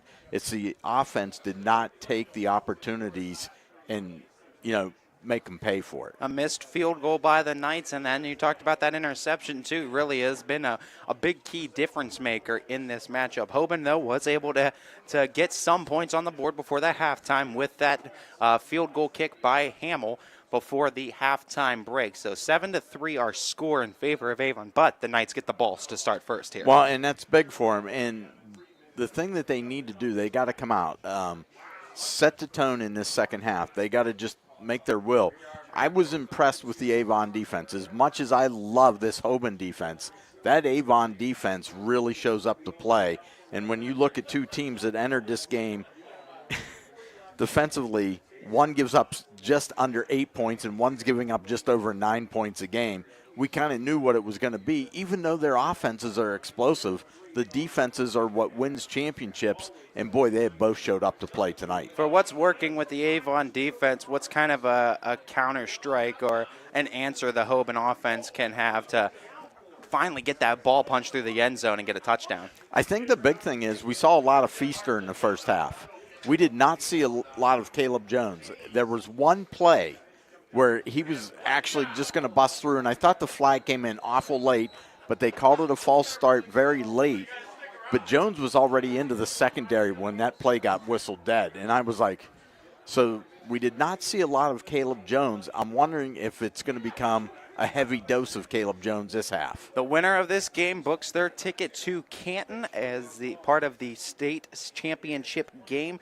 We know on the other side of this bracket, Massillon all over Anderson right now. So if Hoban can take care of business, they're trailing in this one. Massillon looks like they're going to hold up their end of the bargain. Everyone's been wanting to see that Hoban versus Massillon state championship game.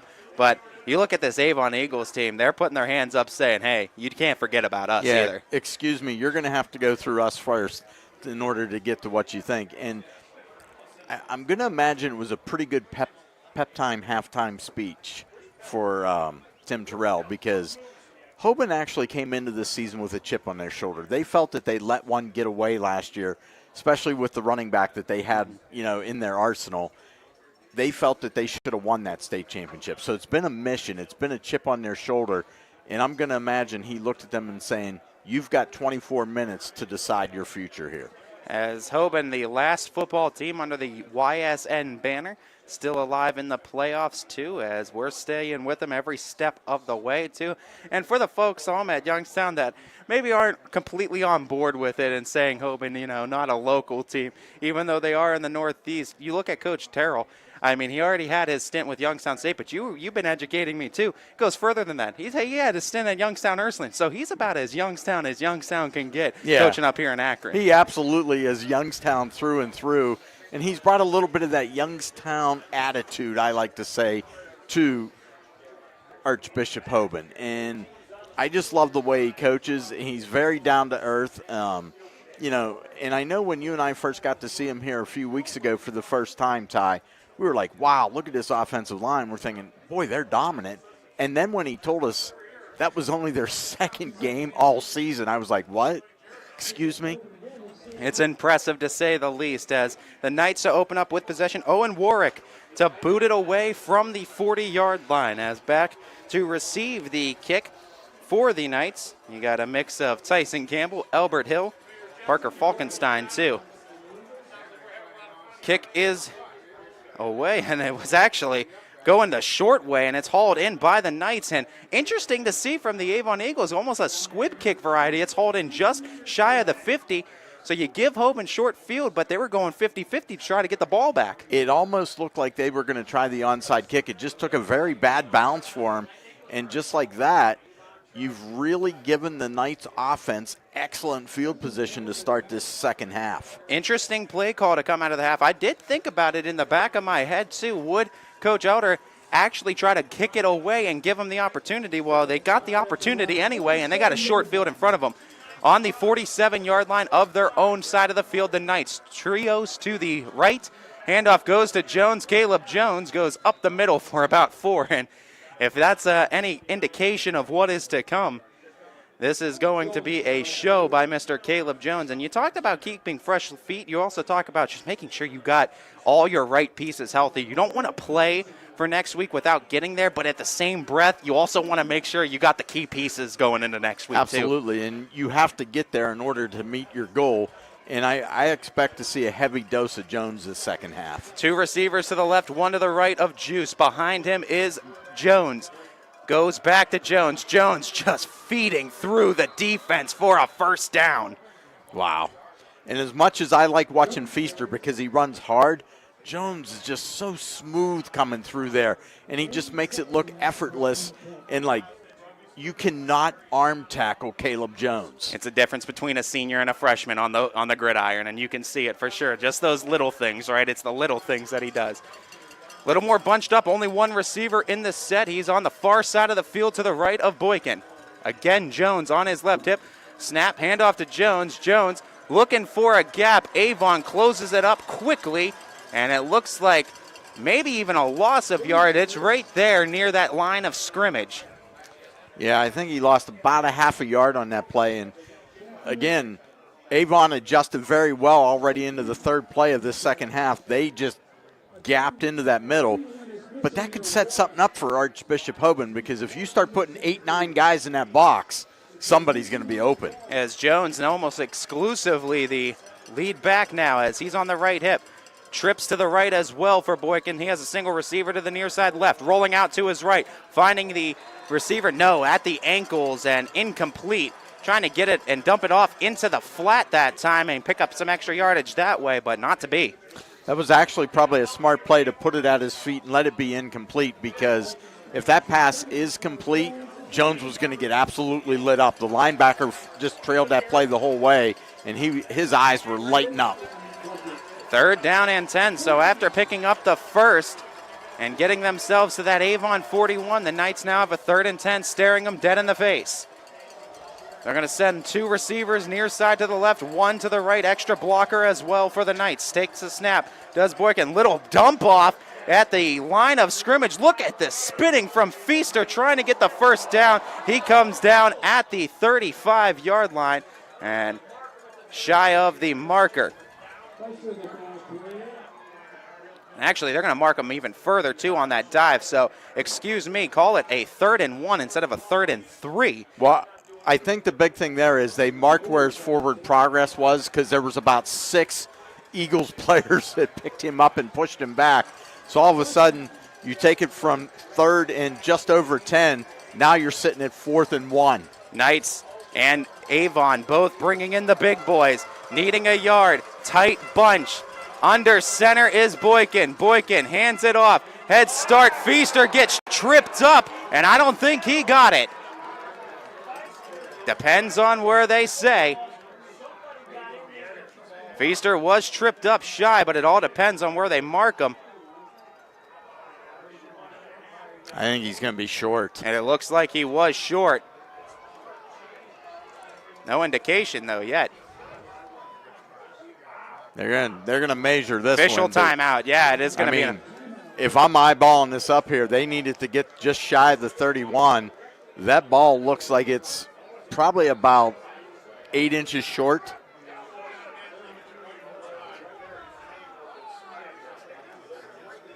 They're going to check this one. Change crew is coming out. Big call coming up. Either a turnover on downs to Avon or first down Hoban.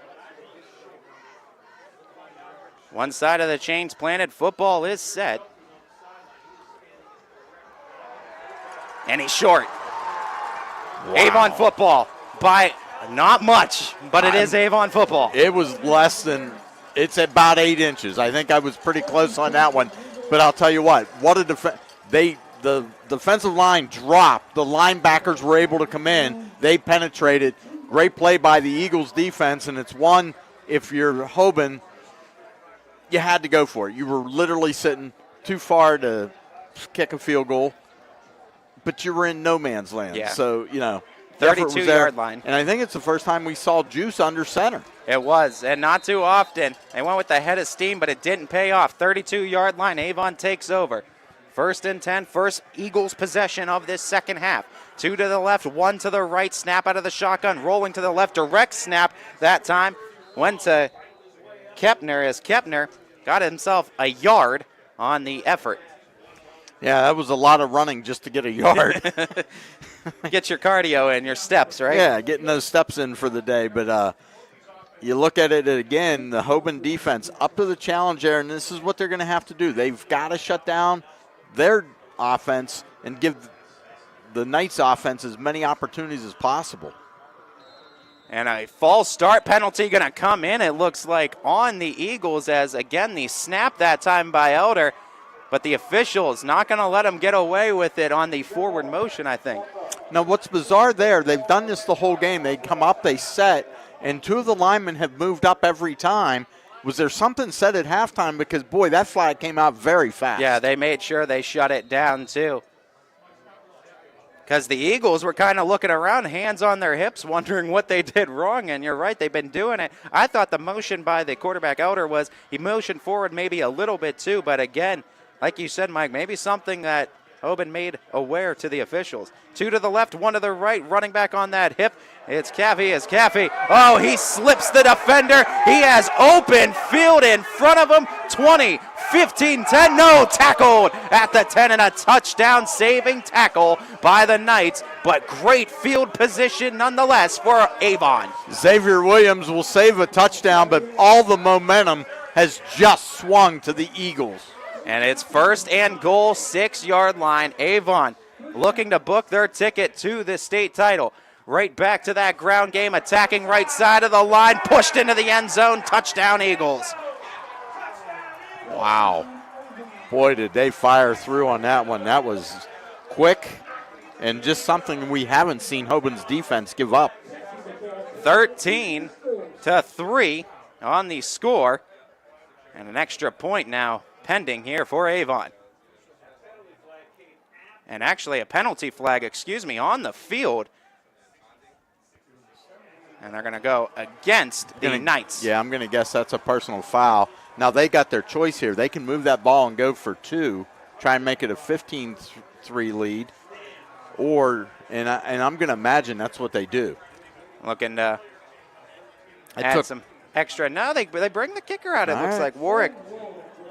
They want to give their defense some extra yards, too, and make sure that Hoban's got to take it as far distance as they can on the next drive. But now this next drive becomes very intriguing. 8:17 to go as Avon erased the advantage Hoban had getting the ball out of the half and actually expanded on their lead. Now 13-3, 10 points the advantage. Extra point coming up by Owen Warwick.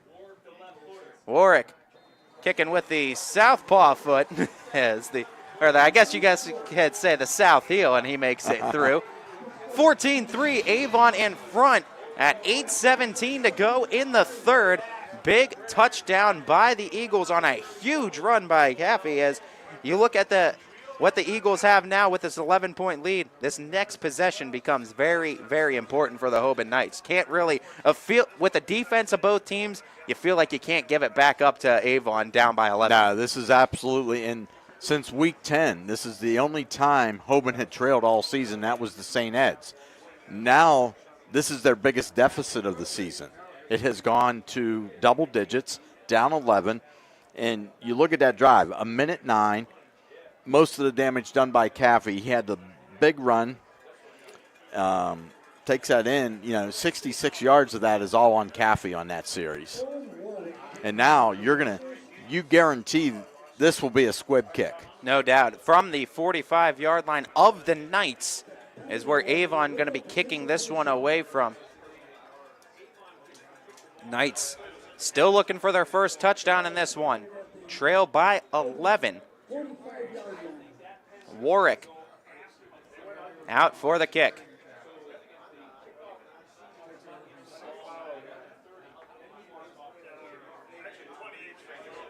Near side hash, the ball is spotted on that 45.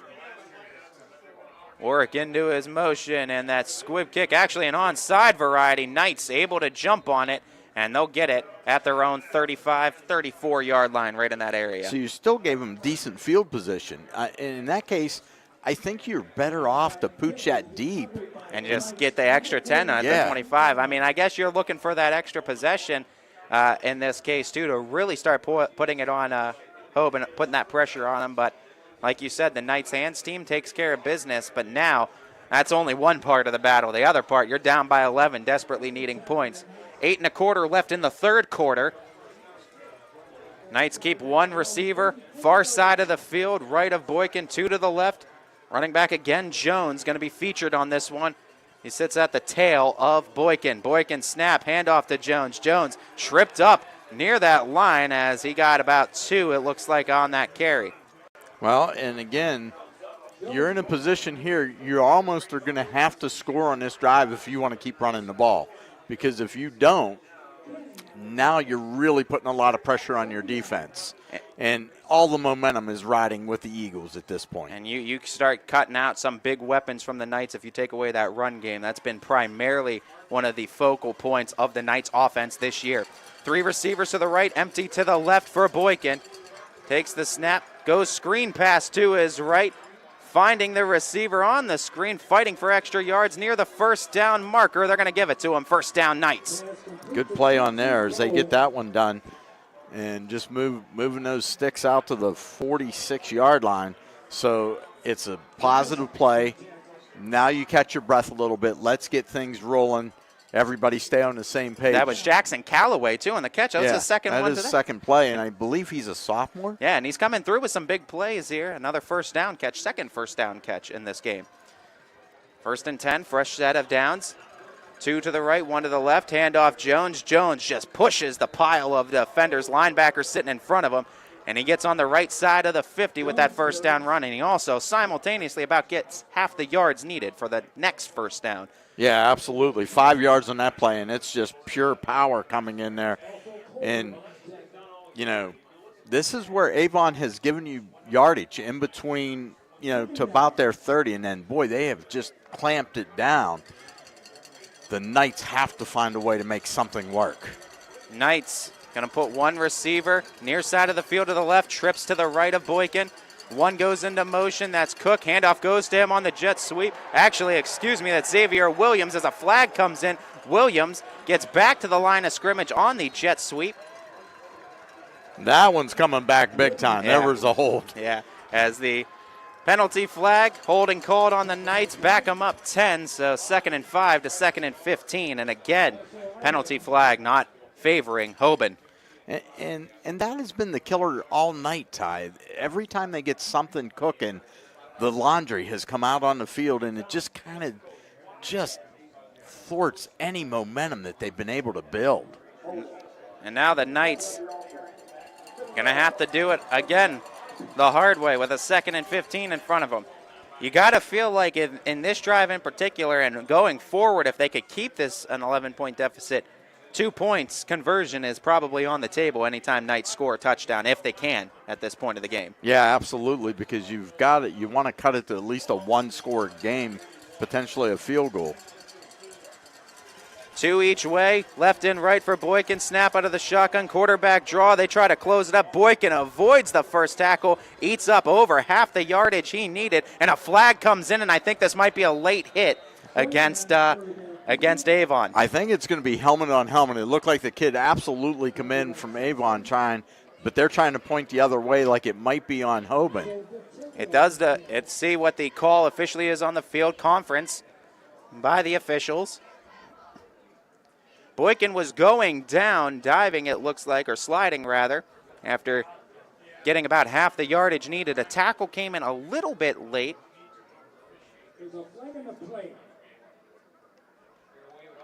They're going to say no flag, so they wave off the flag entirely. So potentially a different look. So no penalty flag on the play. It is 3rd down. Half the yardage was taken away, so 8 on the gain. 3rd and 7 now for Hoban. Looking for the first. Going to the ground, Caleb Jones, and he gets stuffed short of the first down marker after picking up maybe 2 more. And at 5:48 and ticking, the Knights have a 4th down in front of them. And it looks like the punting unit coming out for Hoban. I think, to be honest, I mean, you're down 14-3. When they looked at it, Boykin didn't really give his body up. He was running as hard as he could. He didn't slide, and I think that's why they picked it up. And a little muff on that as trying to just keep it alive, but tackled and no punt to be had. A keeper by Burns, and he's tackled on the Avon side of the 50 by a couple yards. Eagles to get it at their own 48-yard line. Wow. That is not what you wanted. I mean, things have just not gone their way the first 6 minutes and 39 seconds of this third quarter. A nightmare third quarter now for Hoban, and they're trying to keep their dreams alive too and get out of this.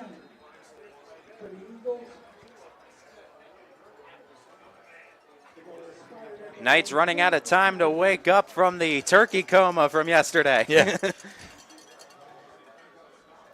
Big play, big drive now for Elder and company for the Eagles. Elder takes it with the snap, fakes the handoff, keeps it himself, and the tacklers come in to put him on the ground near that line of scrimmage. 2nd and 10 coming up. That is the first time really all night that the Knights defense has been able to string things out, and the second wave come in and they're able to make that hit and just do exactly what they want.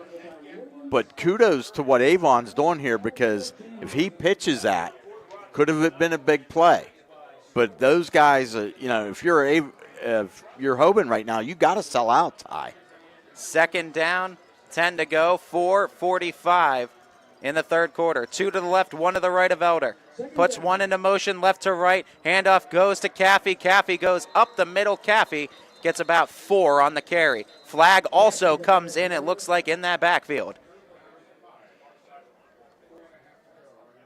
This might go against the Eagles, and they're backing up. Start.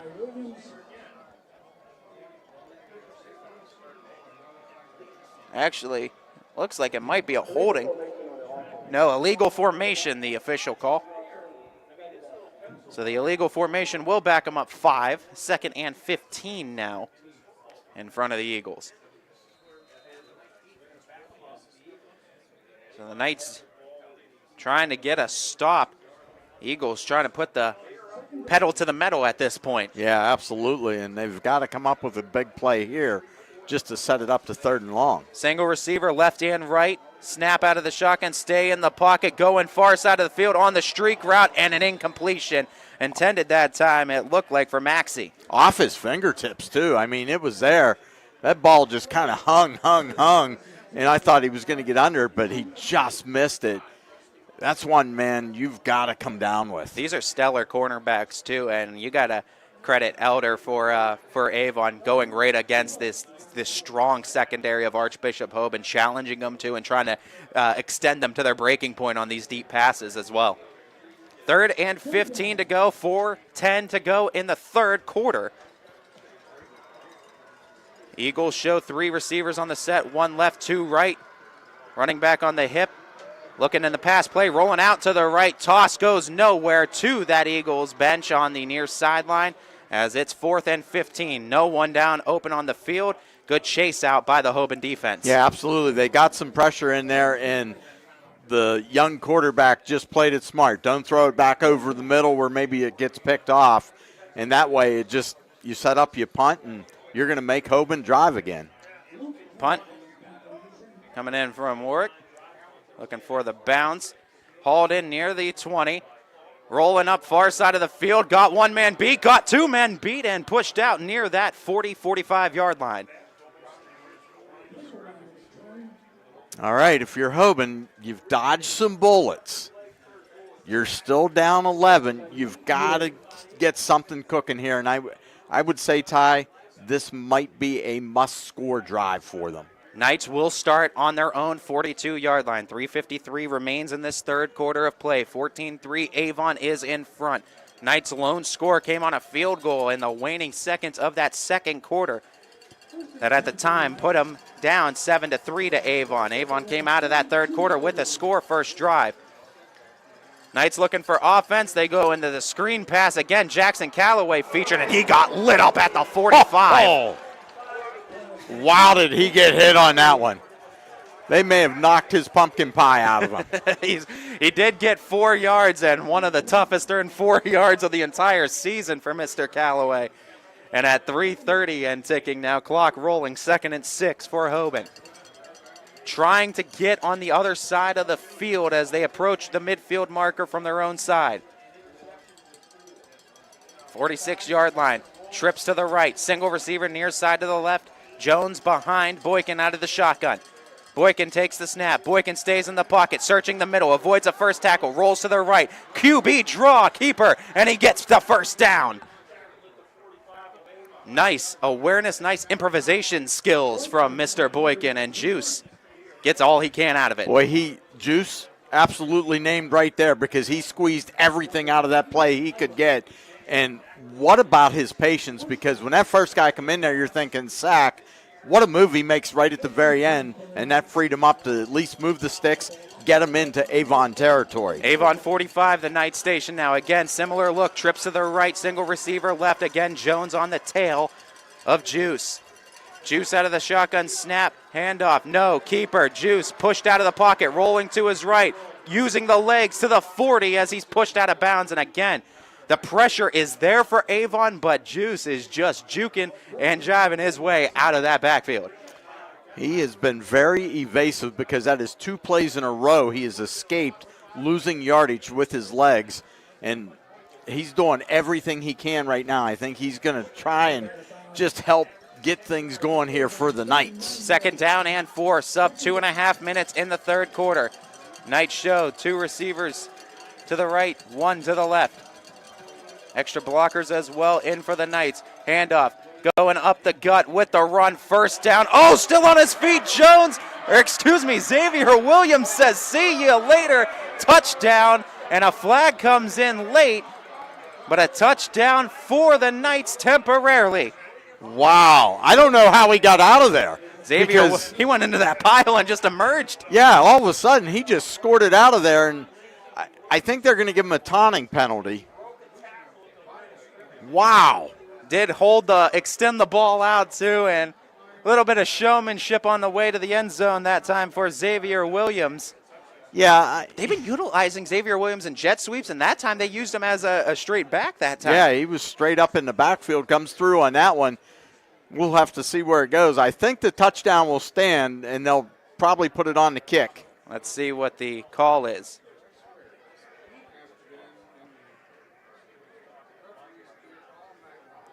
One official talking near side of the field. And I think if you're Coach Terrell right here, Ty, this is where you need to huddle your team up and say, listen, just play the game. Don't add any extra things that could hurt us. And Coach Elder and company, looks like he just wants an explanation on what happened. Well, and he was all by himself. It wasn't like, he just held that ball up there and the referee did not like it.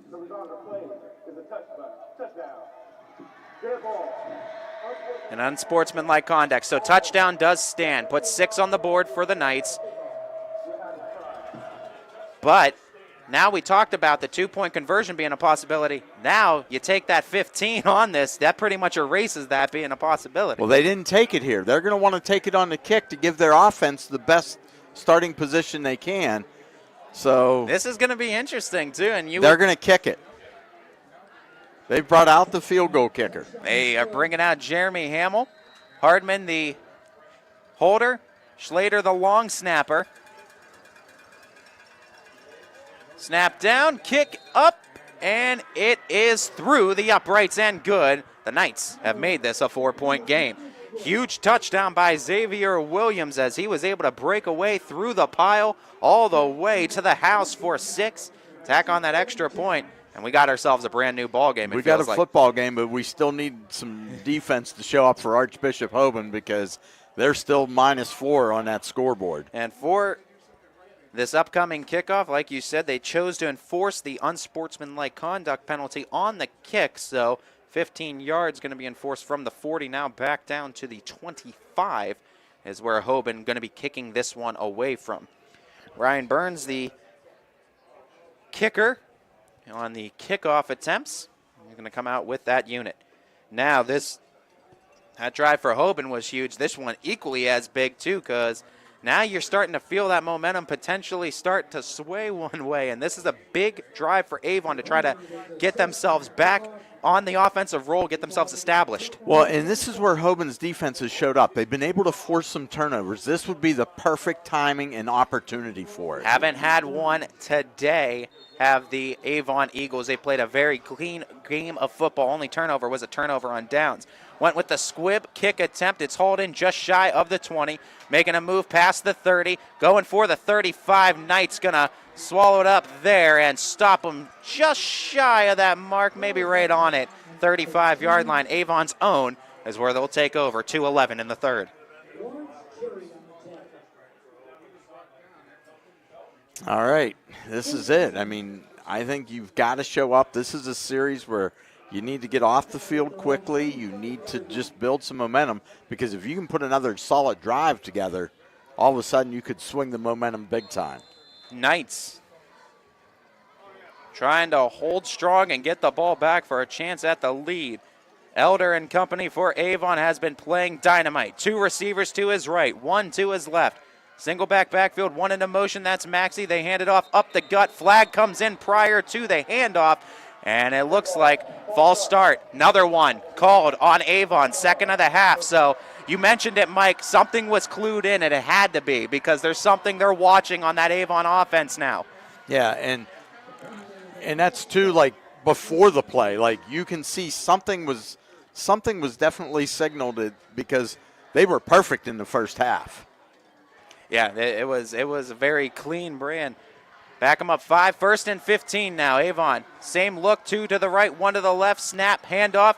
Caffey keeps it and gets off to the right side of the line for a nice gain of about over half the yards he needs. He looks like he got 10 on the carry to the 40.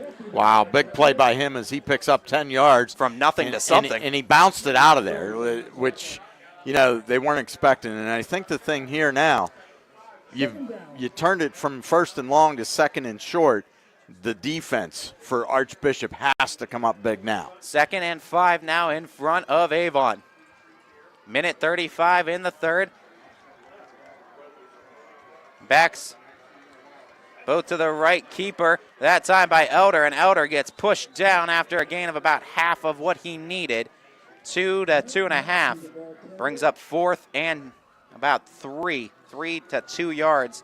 Depends on where they mark it. It looks like it's going to be a full 2 and some change. And it's big because Avon's offense has been able to do some pretty good things. They've been able to complete some passes. The quarterback keeper has kept some. What do you want to do here? Now, you got to watch.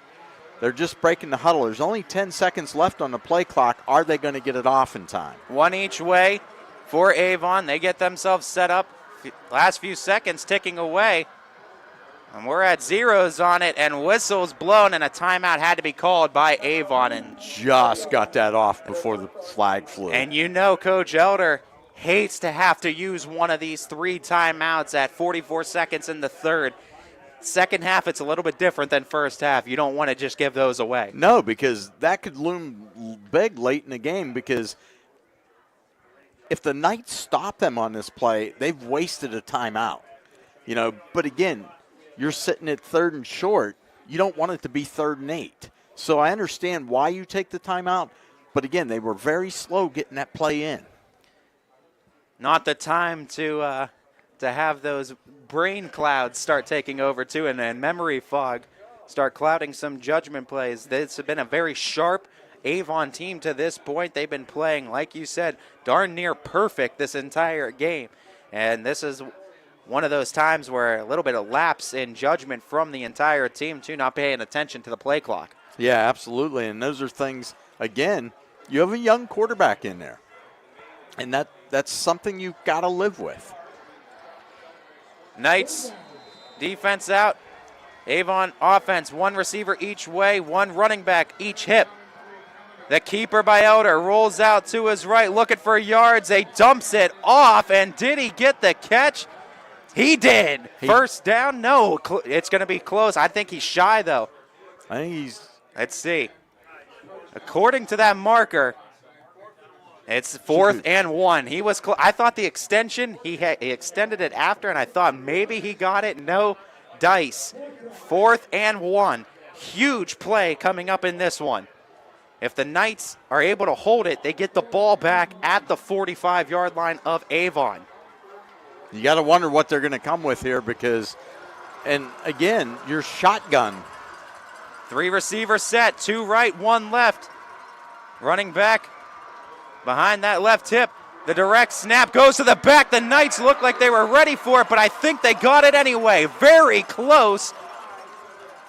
No sign yet from the officials. He's out to the 45. He should have it. It's going to be very, very close. It's right on that marker, and it looks like first down, and they say move the chains. Big first down for Avon. Now, what I'm curious there, the quarterback, again, acted like he didn't know what was going on. When he's moving like that, he actually took a couple steps forward. That should be illegal motion. And that might be something that the Knights are going to have to conversate with about, and the officials are talking about it too. And you're right, Mike, the quarterback can't take steps forward in that play too. So the step off to the side is one thing. But no, they might the end of respot the it. Quarter. Yeah, and as the final quarter final quarter coming up, third quarter ticks away, and it'll start with the Avon Eagles taking over at their own 45-yard line. Fresh set of downs, 12 minutes to go from Byers Field, 14-10. Avon in the lead with the ball in this Division II state semifinal. It's storm season. I think we're under the gun for some heavy storms over the next couple of hours. And Storm Tracker 21 is ready. This is probably the one we're keeping a closer eye on. On air. And locally, we're going to have a lot of eyes on our area. Online. All right, let's talk high-res futurecast and the timing of this weather. On social media and on our app. More pockets of rain as we go throughout our Stay ready with Storm Tracker 21. The severe weather threat now through around sunset this evening. Love our friends at 21 and love the Storm Tracker. No need for it tonight. Beautiful night in November in Ohio. A little chilly, but we wouldn't have it any other way football season. Big first down for Avon, ending that third quarter. They get the ball. Starting this fourth quarter, it's intercepted by the Knights on the first pass of the quarter and picking it off. It looked like, let's see, I got to get a number on it too. I didn't see a number just yet. It was Albert Hill, number 11. The cornerback comes up with a big INT, and there's the turnover you were talking about. And that's what they've needed. Their defense has done it, and they're going to set them up on a short field at the 35 of Avon. And again, now the momentum has swung back to Hoban, but they have to take advantage of it. And 11:55 to go, you know you've got to punch this one in. Only a sophomore, Albert Hill, a 5'11", $165 defensive back. He's come up with big play after big play all season. Maybe none bigger than the one he just had. Interception, 5 seconds into the fourth. Hoban football under center. Handoff goes and tackled in the backfield that time. Xavier Williams tried to get it, but he loses about 5, it looks like, on the carry. Williams, the one that got the touchdown, the only touchdown of the game for Hoban. They're not giving him any running room in that exchange. No, they were waiting on that play that time, and that's one that they've adjusted to. And you just got to see, again, a lot of different looks from the Hoban offense, and I think they're just trying to do something. If I'm Tim Terrell, I want Caleb Jones just pounding right here. 2nd and 13 officially on the field, so a loss of 3. 3 receivers going to the right of Boykin. Albert Hill, the back, to the left hip of Hoban. And prior to the snap, a whistle is blown and a timeout is taken. And it's Hoban's first timeout of the second half at 11:09. So both teams going to be left with 2 now. Well, and the thing is, if you're Hoban at this point, you know you've got a golden opportunity. You've got to take advantage of that turnover and try to put it in. First half, they gave Avon a great chance inside the red zone and turned them away. They don't want to see themselves turn this one away when they've got a great shot. Yeah, I mean, you want to talk about momentum starting to feel like it's swinging one way. You want to talk about it swinging the other way like a pendulum, too. You don't score or come away with nothing after a big INT that has you set up in beautiful field position on your opponent's side of the field. That's exactly what is at risk of happening here for the Knights if they come away empty on this drive. You've got to come up with a big play. You've got to come up with something. Williams has been dynamite, and Juice has been dynamite. What can they do here? And I like what they're doing. They're trying to spread the field so Avon cannot stack that box. 3 to the right, 1 to the left. Out of that shotgun, Boykin hands it off. Xavier Williams gets the edge. Look at that speed from Williams to get himself to the 30. Good play there. I mean, and that's pure hustle. He's got 2 guys hanging on him, and he drags them for 3 yards to take it down to the 30-yard line. And gave him 8. He still gets out of bounds on the play, so that stops the clock again. 3rd and 5 now for Hoban. They're on the 30-yard line of Avon, trailing by 4 in this 4th quarter of the state semifinal. Knights show 2 each way. Running back is Williams behind Juice out of the shotgun. Snap, handoff, Williams. Williams up the middle, dodges the first tackle, slips the second. 25, aiming for the 20. He's inside the 20, pushed out of bounds there, and it's a first down for the Knights. Wow, what a piece of running there. He got hit at the line of scrimmage, keeps his feet, bounces it outside, picks up a great block from the wide receiver, turns that into the red zone, and exactly what the Knights needed to get some momentum going. 16-yard line, fresh set of downs for Hoban. As the Knights trying to see themselves in front on the scoreboard for the first time tonight. They'll send 2 to the left, 2 to the right. That's Falkenstein and Hardman to that left. Also running back left hip of Boykin. Boykin hands off, attacking right of the line, slipping through the first tackle, aiming for the end zone, slipped up inside the 5 on the tackle. And I believe, was that Caleb Jones? That looks like Caleb Jones. Back in on the running play. He got him inside the 5. New set of downs, 1st and goal, Hoban at the 2. Knights, 4 chances from the 2-yard line to punch it in and get their first lead of the game. 10:40 and ticking in the 4th. Back-to-back splash plays there by the Knights. 14 yards from Williams, 14 yards from Jones.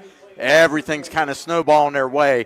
You just want to finish this drive off. One big play is all it takes from this area. Inside the 5, 2-yard line. 1st and goal, Hoban.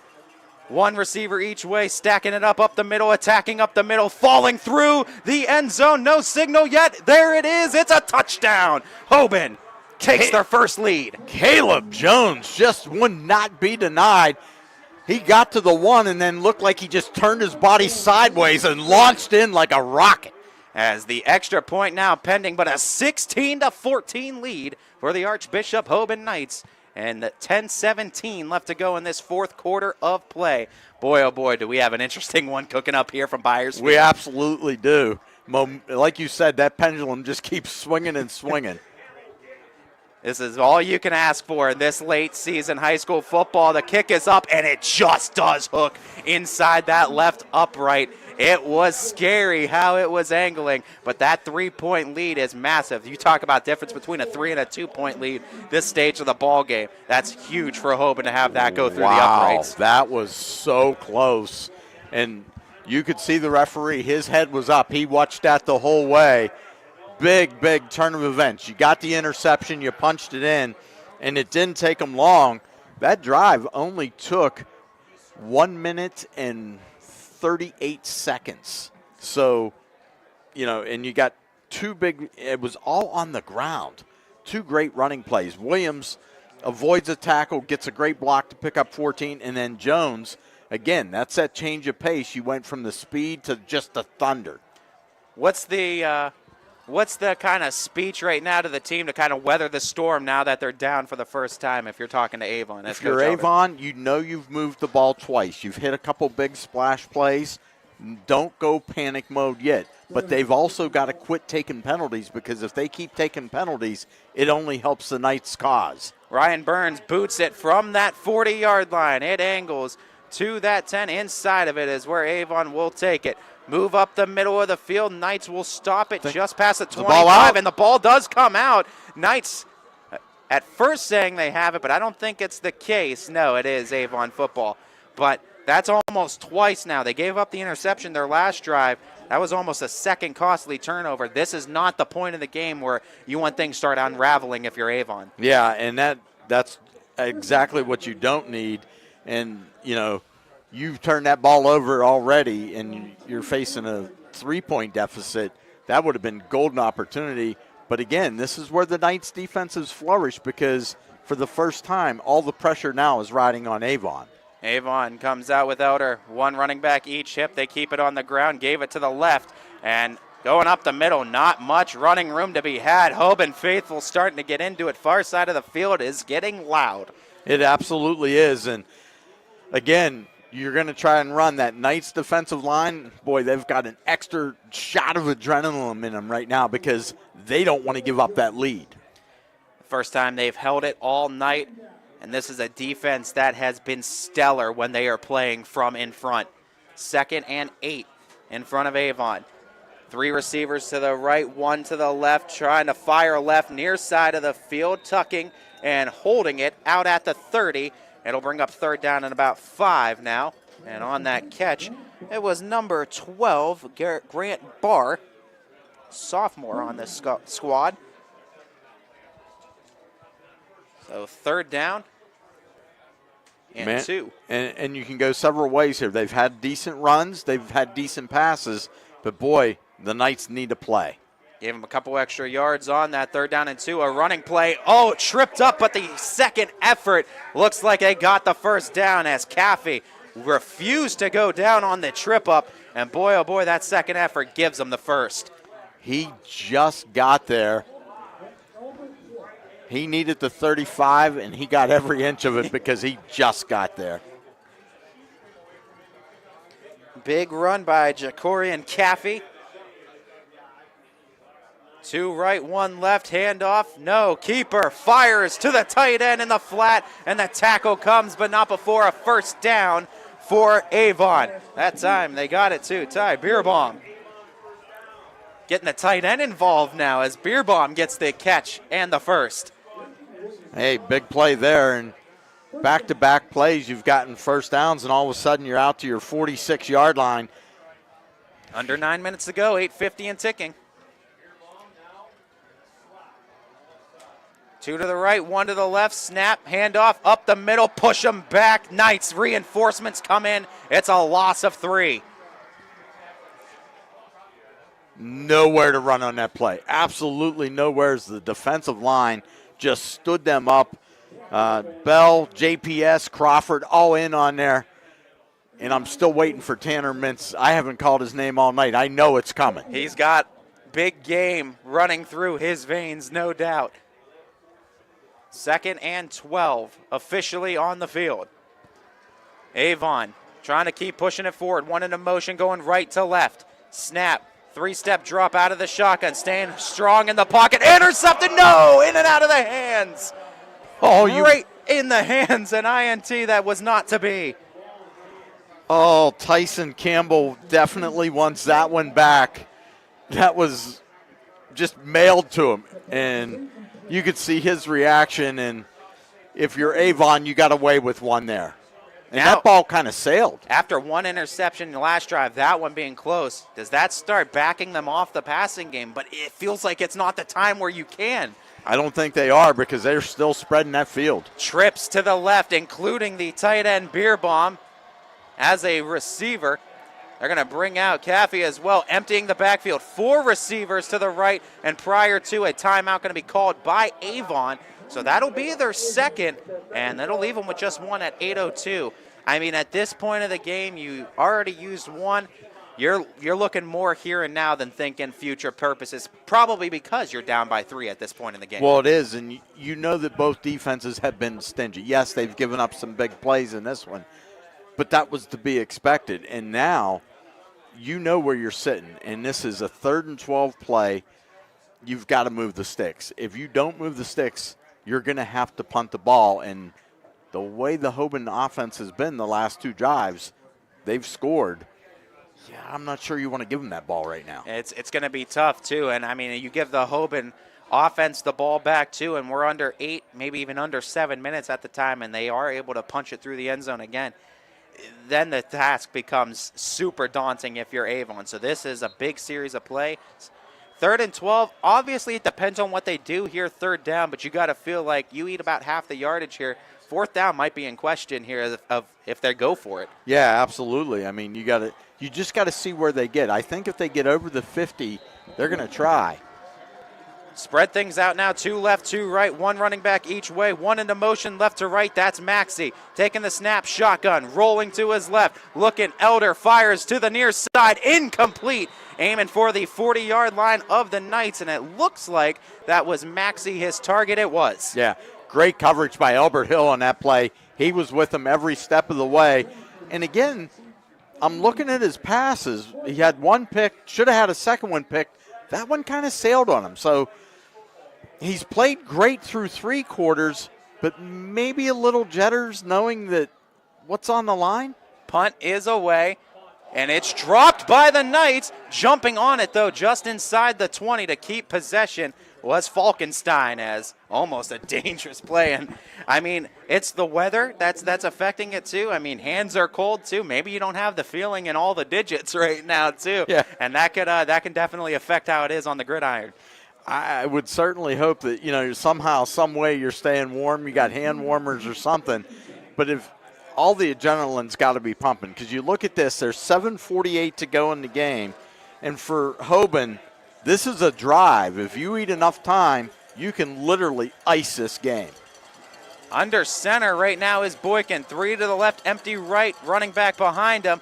Flag comes in. Caleb Jones has the carry. Jones is tackled past the first down marker, past the 30, but I think this one might be coming back. I think it's going to be. No, I think they pointed against. They did. They was pointed. The defense offside? They were pointing originally against Avon.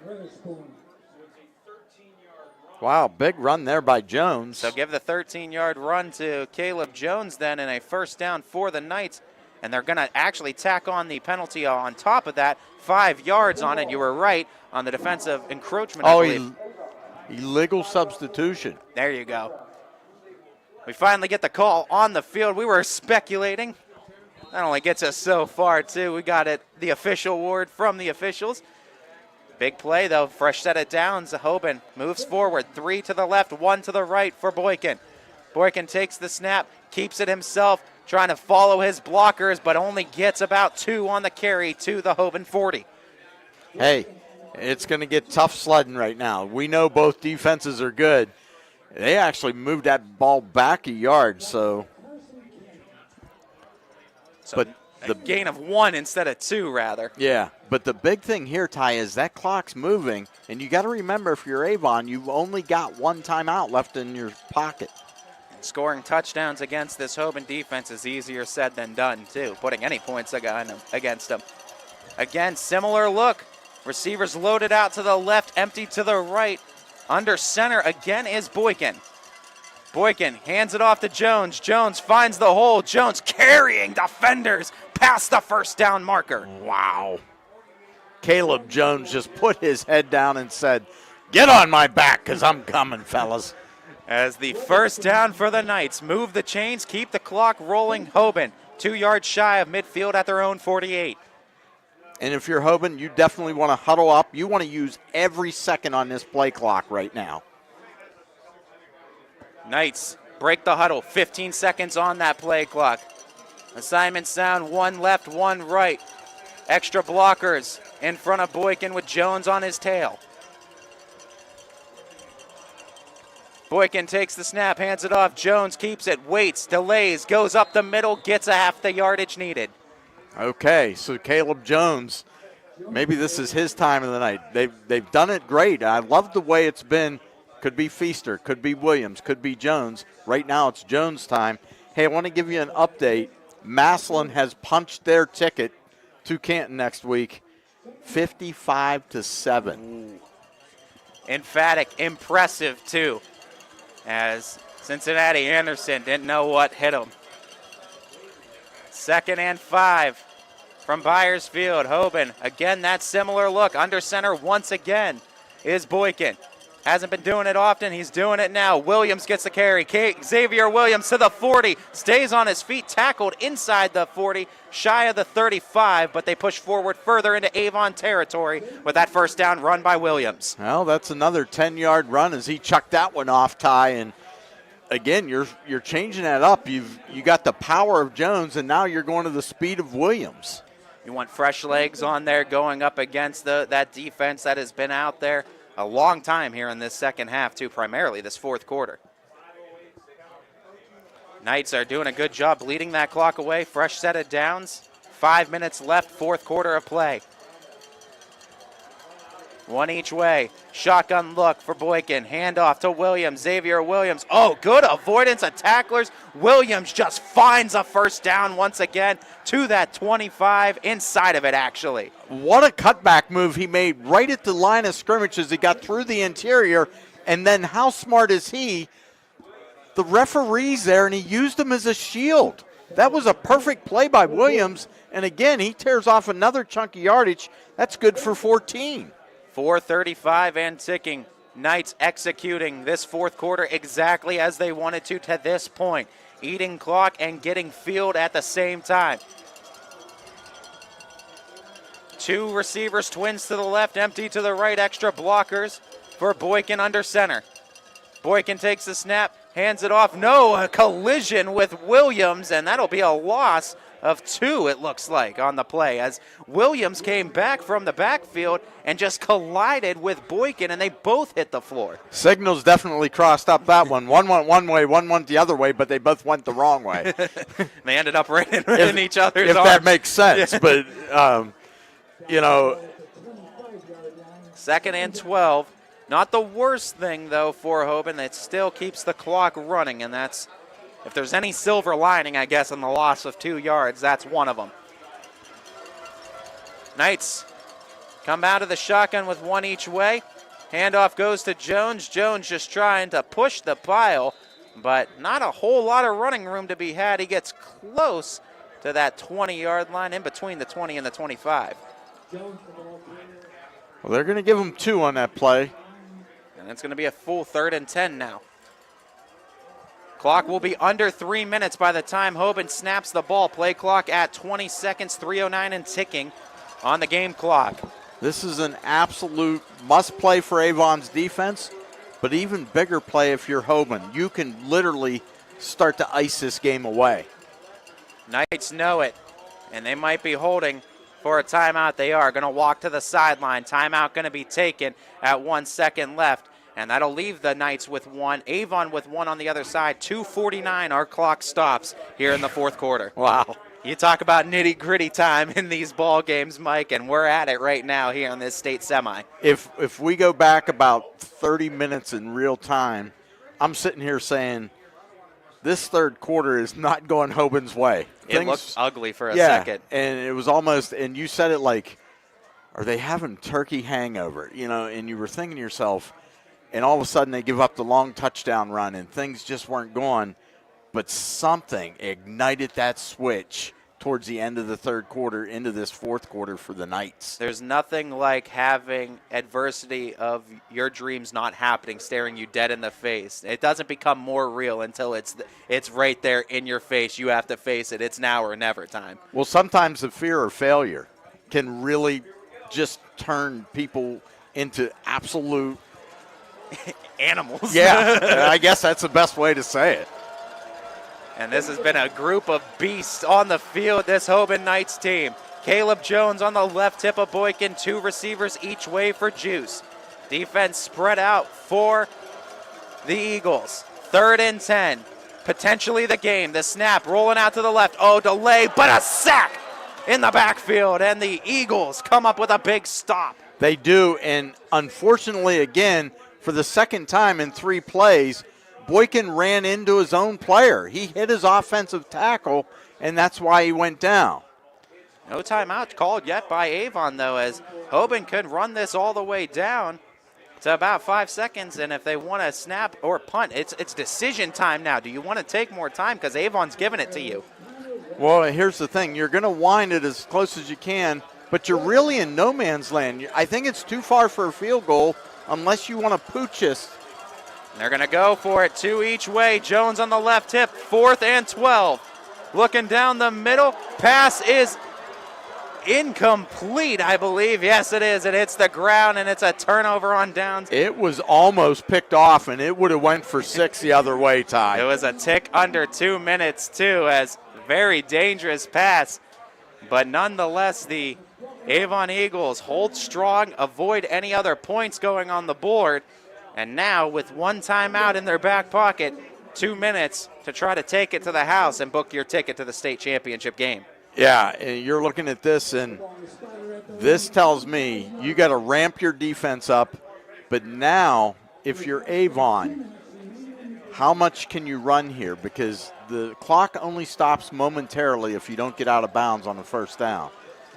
They're going to show 4 receivers to the left, 2 to the right, empty backfield for Elder. Takes the snap, goes to the screen pass. Oh, the tackle in the backfield timed it up perfectly. Albert Hill takes down Maxey for a loss. Wow, loss of 1 on that play. Hill, Johnny on the spot.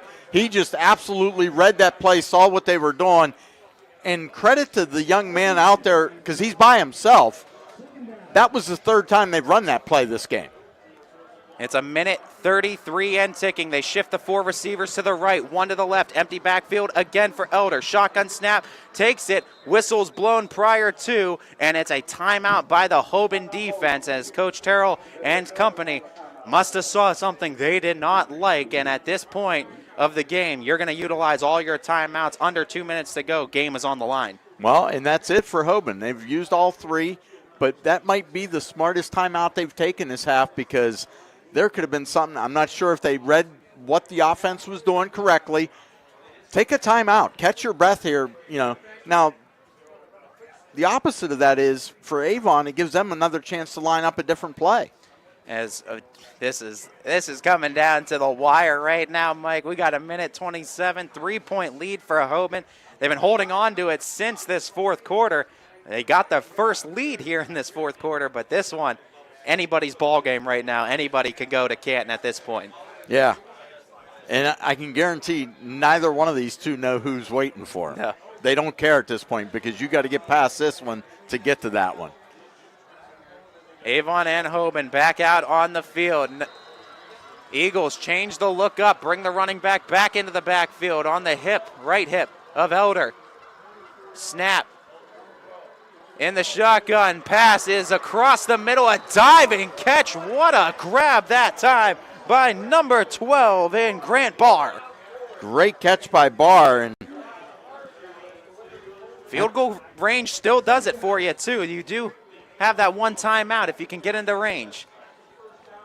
Minute 10, snap again, shotgun, looking to go back to Barr, knocked loose. Beautiful defense played that time by the Hoban Knights, number 8, Braden Grant. Grant, perfect timing on that play. He got to the wide receiver right as he turned for the ball. And I like these timing plays that Avon throws. Like, it's total trust between the receiver and the quarterback where it's going to be. There's a minute 6 left to go, 66 seconds, a 2nd and 10. Avon on their own 37-yard line. Trailing by 3, taking the snap. 4-step drop. Looking to go to the near side. Pass is complete to Barr. Barr is pushed out of bounds shy of the 50 on Avon's side of the field, but it is enough for a first down. Chains will move. Minute 1 now on the clock. Picks up 11 on that play, and all of a sudden, time's still on your side because you got just over a minute left, And for Avon, they got to get inside that 30 for a field goal attempt. You're feeling with the weather and conditions on the field, you need to be at the very least inside that 30. 3 to the right, 1 to the left. Snap out of that shotgun. Elder stays in the pocket, fires down the bar, and the tackle is inside the 40 in the open field of play. They're going to have to hustle to the line. Clock will start on the chains being set. 55 seconds here in the game. Clock is ticking. Avon with 1 timeout. 50 seconds to go. 3 to the right, 1 to the left. Snap out of the shotgun. Elder holds in the pocket. Lost the handle on it. Got hit as he released. Flag comes in, though, and they might get unsportsmanlike penalty. I'm not sure where. It's not where they hit the quarterback. It's where the other play was, but that ball wasn't even catchable. He got absolutely lit up by the D-line. It was the first time they've gotten in there all night. Let's hear the call on the field. And they're moving forward, it looks like, are the Eagles. Defensive holding, the call on the Knights. Well, wait, that should only be a 5-yard penalty. Yeah, they said 10-yard penalty. That should be only a 5-yard penalty. That should only be a 5-yard penalty. They've moved that 10 yards.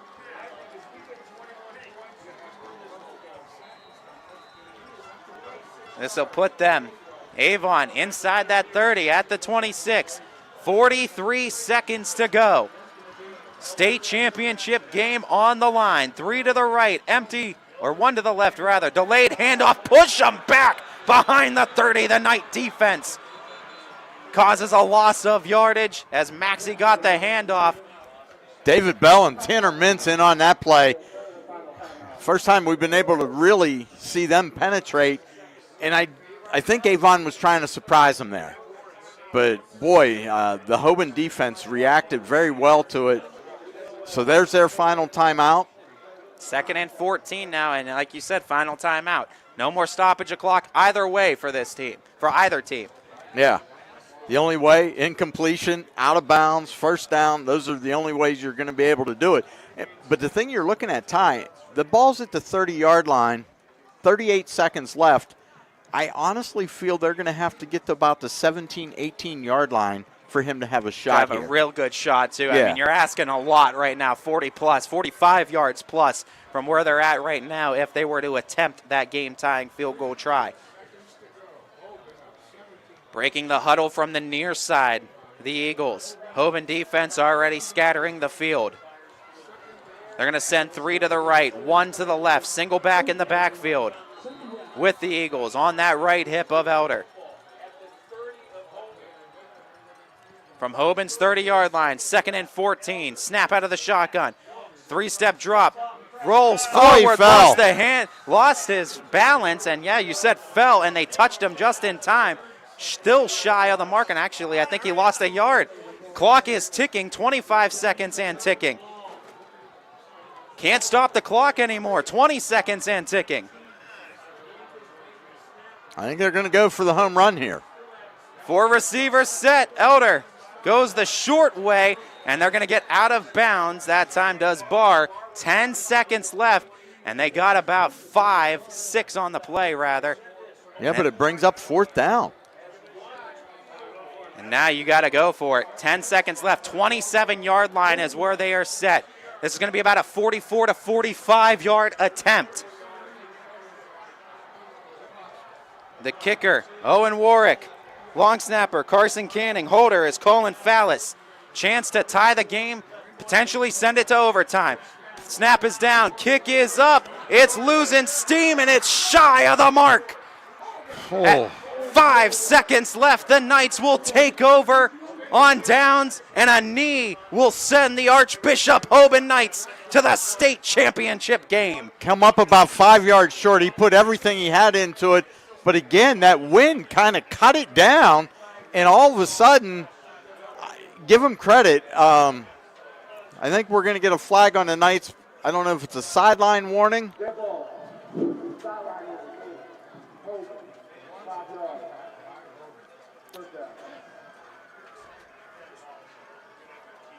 So sideline warning to the Knights was issued, but that will do it. And boy, oh boy, as the Knights, with 5 seconds left, just need to emerge onto the field and get into the sweetest formation of all, huh, Mike? Absolutely. This is every coach's favorite play, every player's favorite play, victory formation, and what a hard-fought one it was. Give Avon credit because they came to play. They've gotten closer each and every time they played. Last time they met, it was a touchdown difference. this time a field goal difference, but it's still the same result as the Archbishop Hoban Knights are going back to the state championship game, and they complete this side of the story, and the most anticipated story of the football season, I'd say, is now slated for next week in the biggest stage of all at Canton. Absolutely. 17-14. You want to talk adversity, being tested, finding the inner fortitude to come away and find a win. It is Hoban tonight because they come up with 2 fourth-quarter scores, and that's the difference. That big interception, too, that turnover that they were desperately waiting for, that they just couldn't come up with all game. Credit everything that Avon had put on the field. Credit their quarterback, Blake Elder. You want to talk about stepping into a role late and just thriving in it against some of the state's best in Division II. Mr. Elder, only a sophomore. I can expect to see him back at this stage with the Avon Eagles before his high school career is over. Yeah, and they keep knocking on the door. Eventually they're going to get there, but how about Archbishop Hoban? I mean, I'm going to give credit where credit's due. Yeah, the defense bent on that last drive, but they had to. But in the process, that's where we talked about using those timeouts.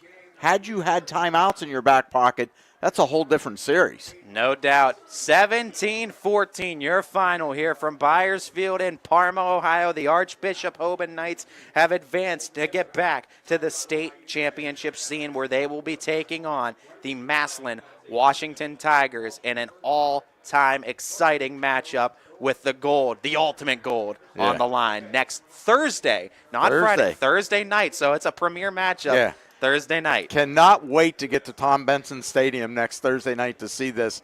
And it's the one matchup that I think everybody was craving for, and, you know, except Avon. They wanted to be part of it. They're not going to be part of it, but give the Knights credit. I just love the way they found a way to get this one done. And those 2 touchdowns, they come up with it, and it's perfect. I mean, 2:18 in the third quarter. I said fourth quarter, but with 2:18 left in the third quarter, Williams on the touchdown run, 39 yards, which was a fantastic run. And then in the fourth quarter, it's Jones who just found a way to get in the end zone. And exactly. And again, I'm going to give the Knights defense credit because they did exactly what they needed to do in that fourth quarter to walk out of here and know that they got one more week of practice to get to their dream. Found a way to win was the story of the game tonight for the Knights as they have effectively booked their ticket to Tom Benson Hall of Fame Stadium. YSN will be there with the Knights as well next week as they try to finish that story against their longtime rival. Both Ty Bartell and Mike Ackelson will be there as we wish you the best of this night, too. We hope you're all traveling safe if you're here at the game. If you're listening at home, though, we want to thank you for listening to us here on Your Sports Network tonight. To our proud owners, both DJ Yoakley and Brian Scott are able to bring this game to each and every person unable to make it in attendance tonight. Our GM, Steve Ledsley, with his work with Bobstein Park Baseball, YSU Football, YSNLive.com, the many hats that he wears, and we thank him for each and every single one of them.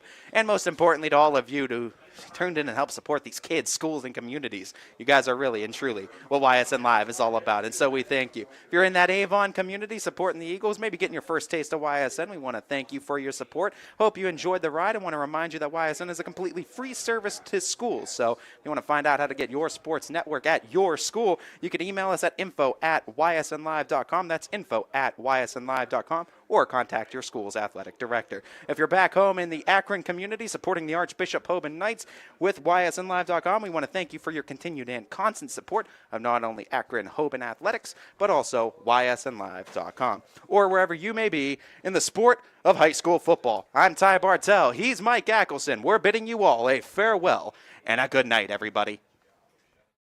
YSN thanks you for watching this presentation of Your Sports Network. For stories, stats, and more, go to ysnlive.com.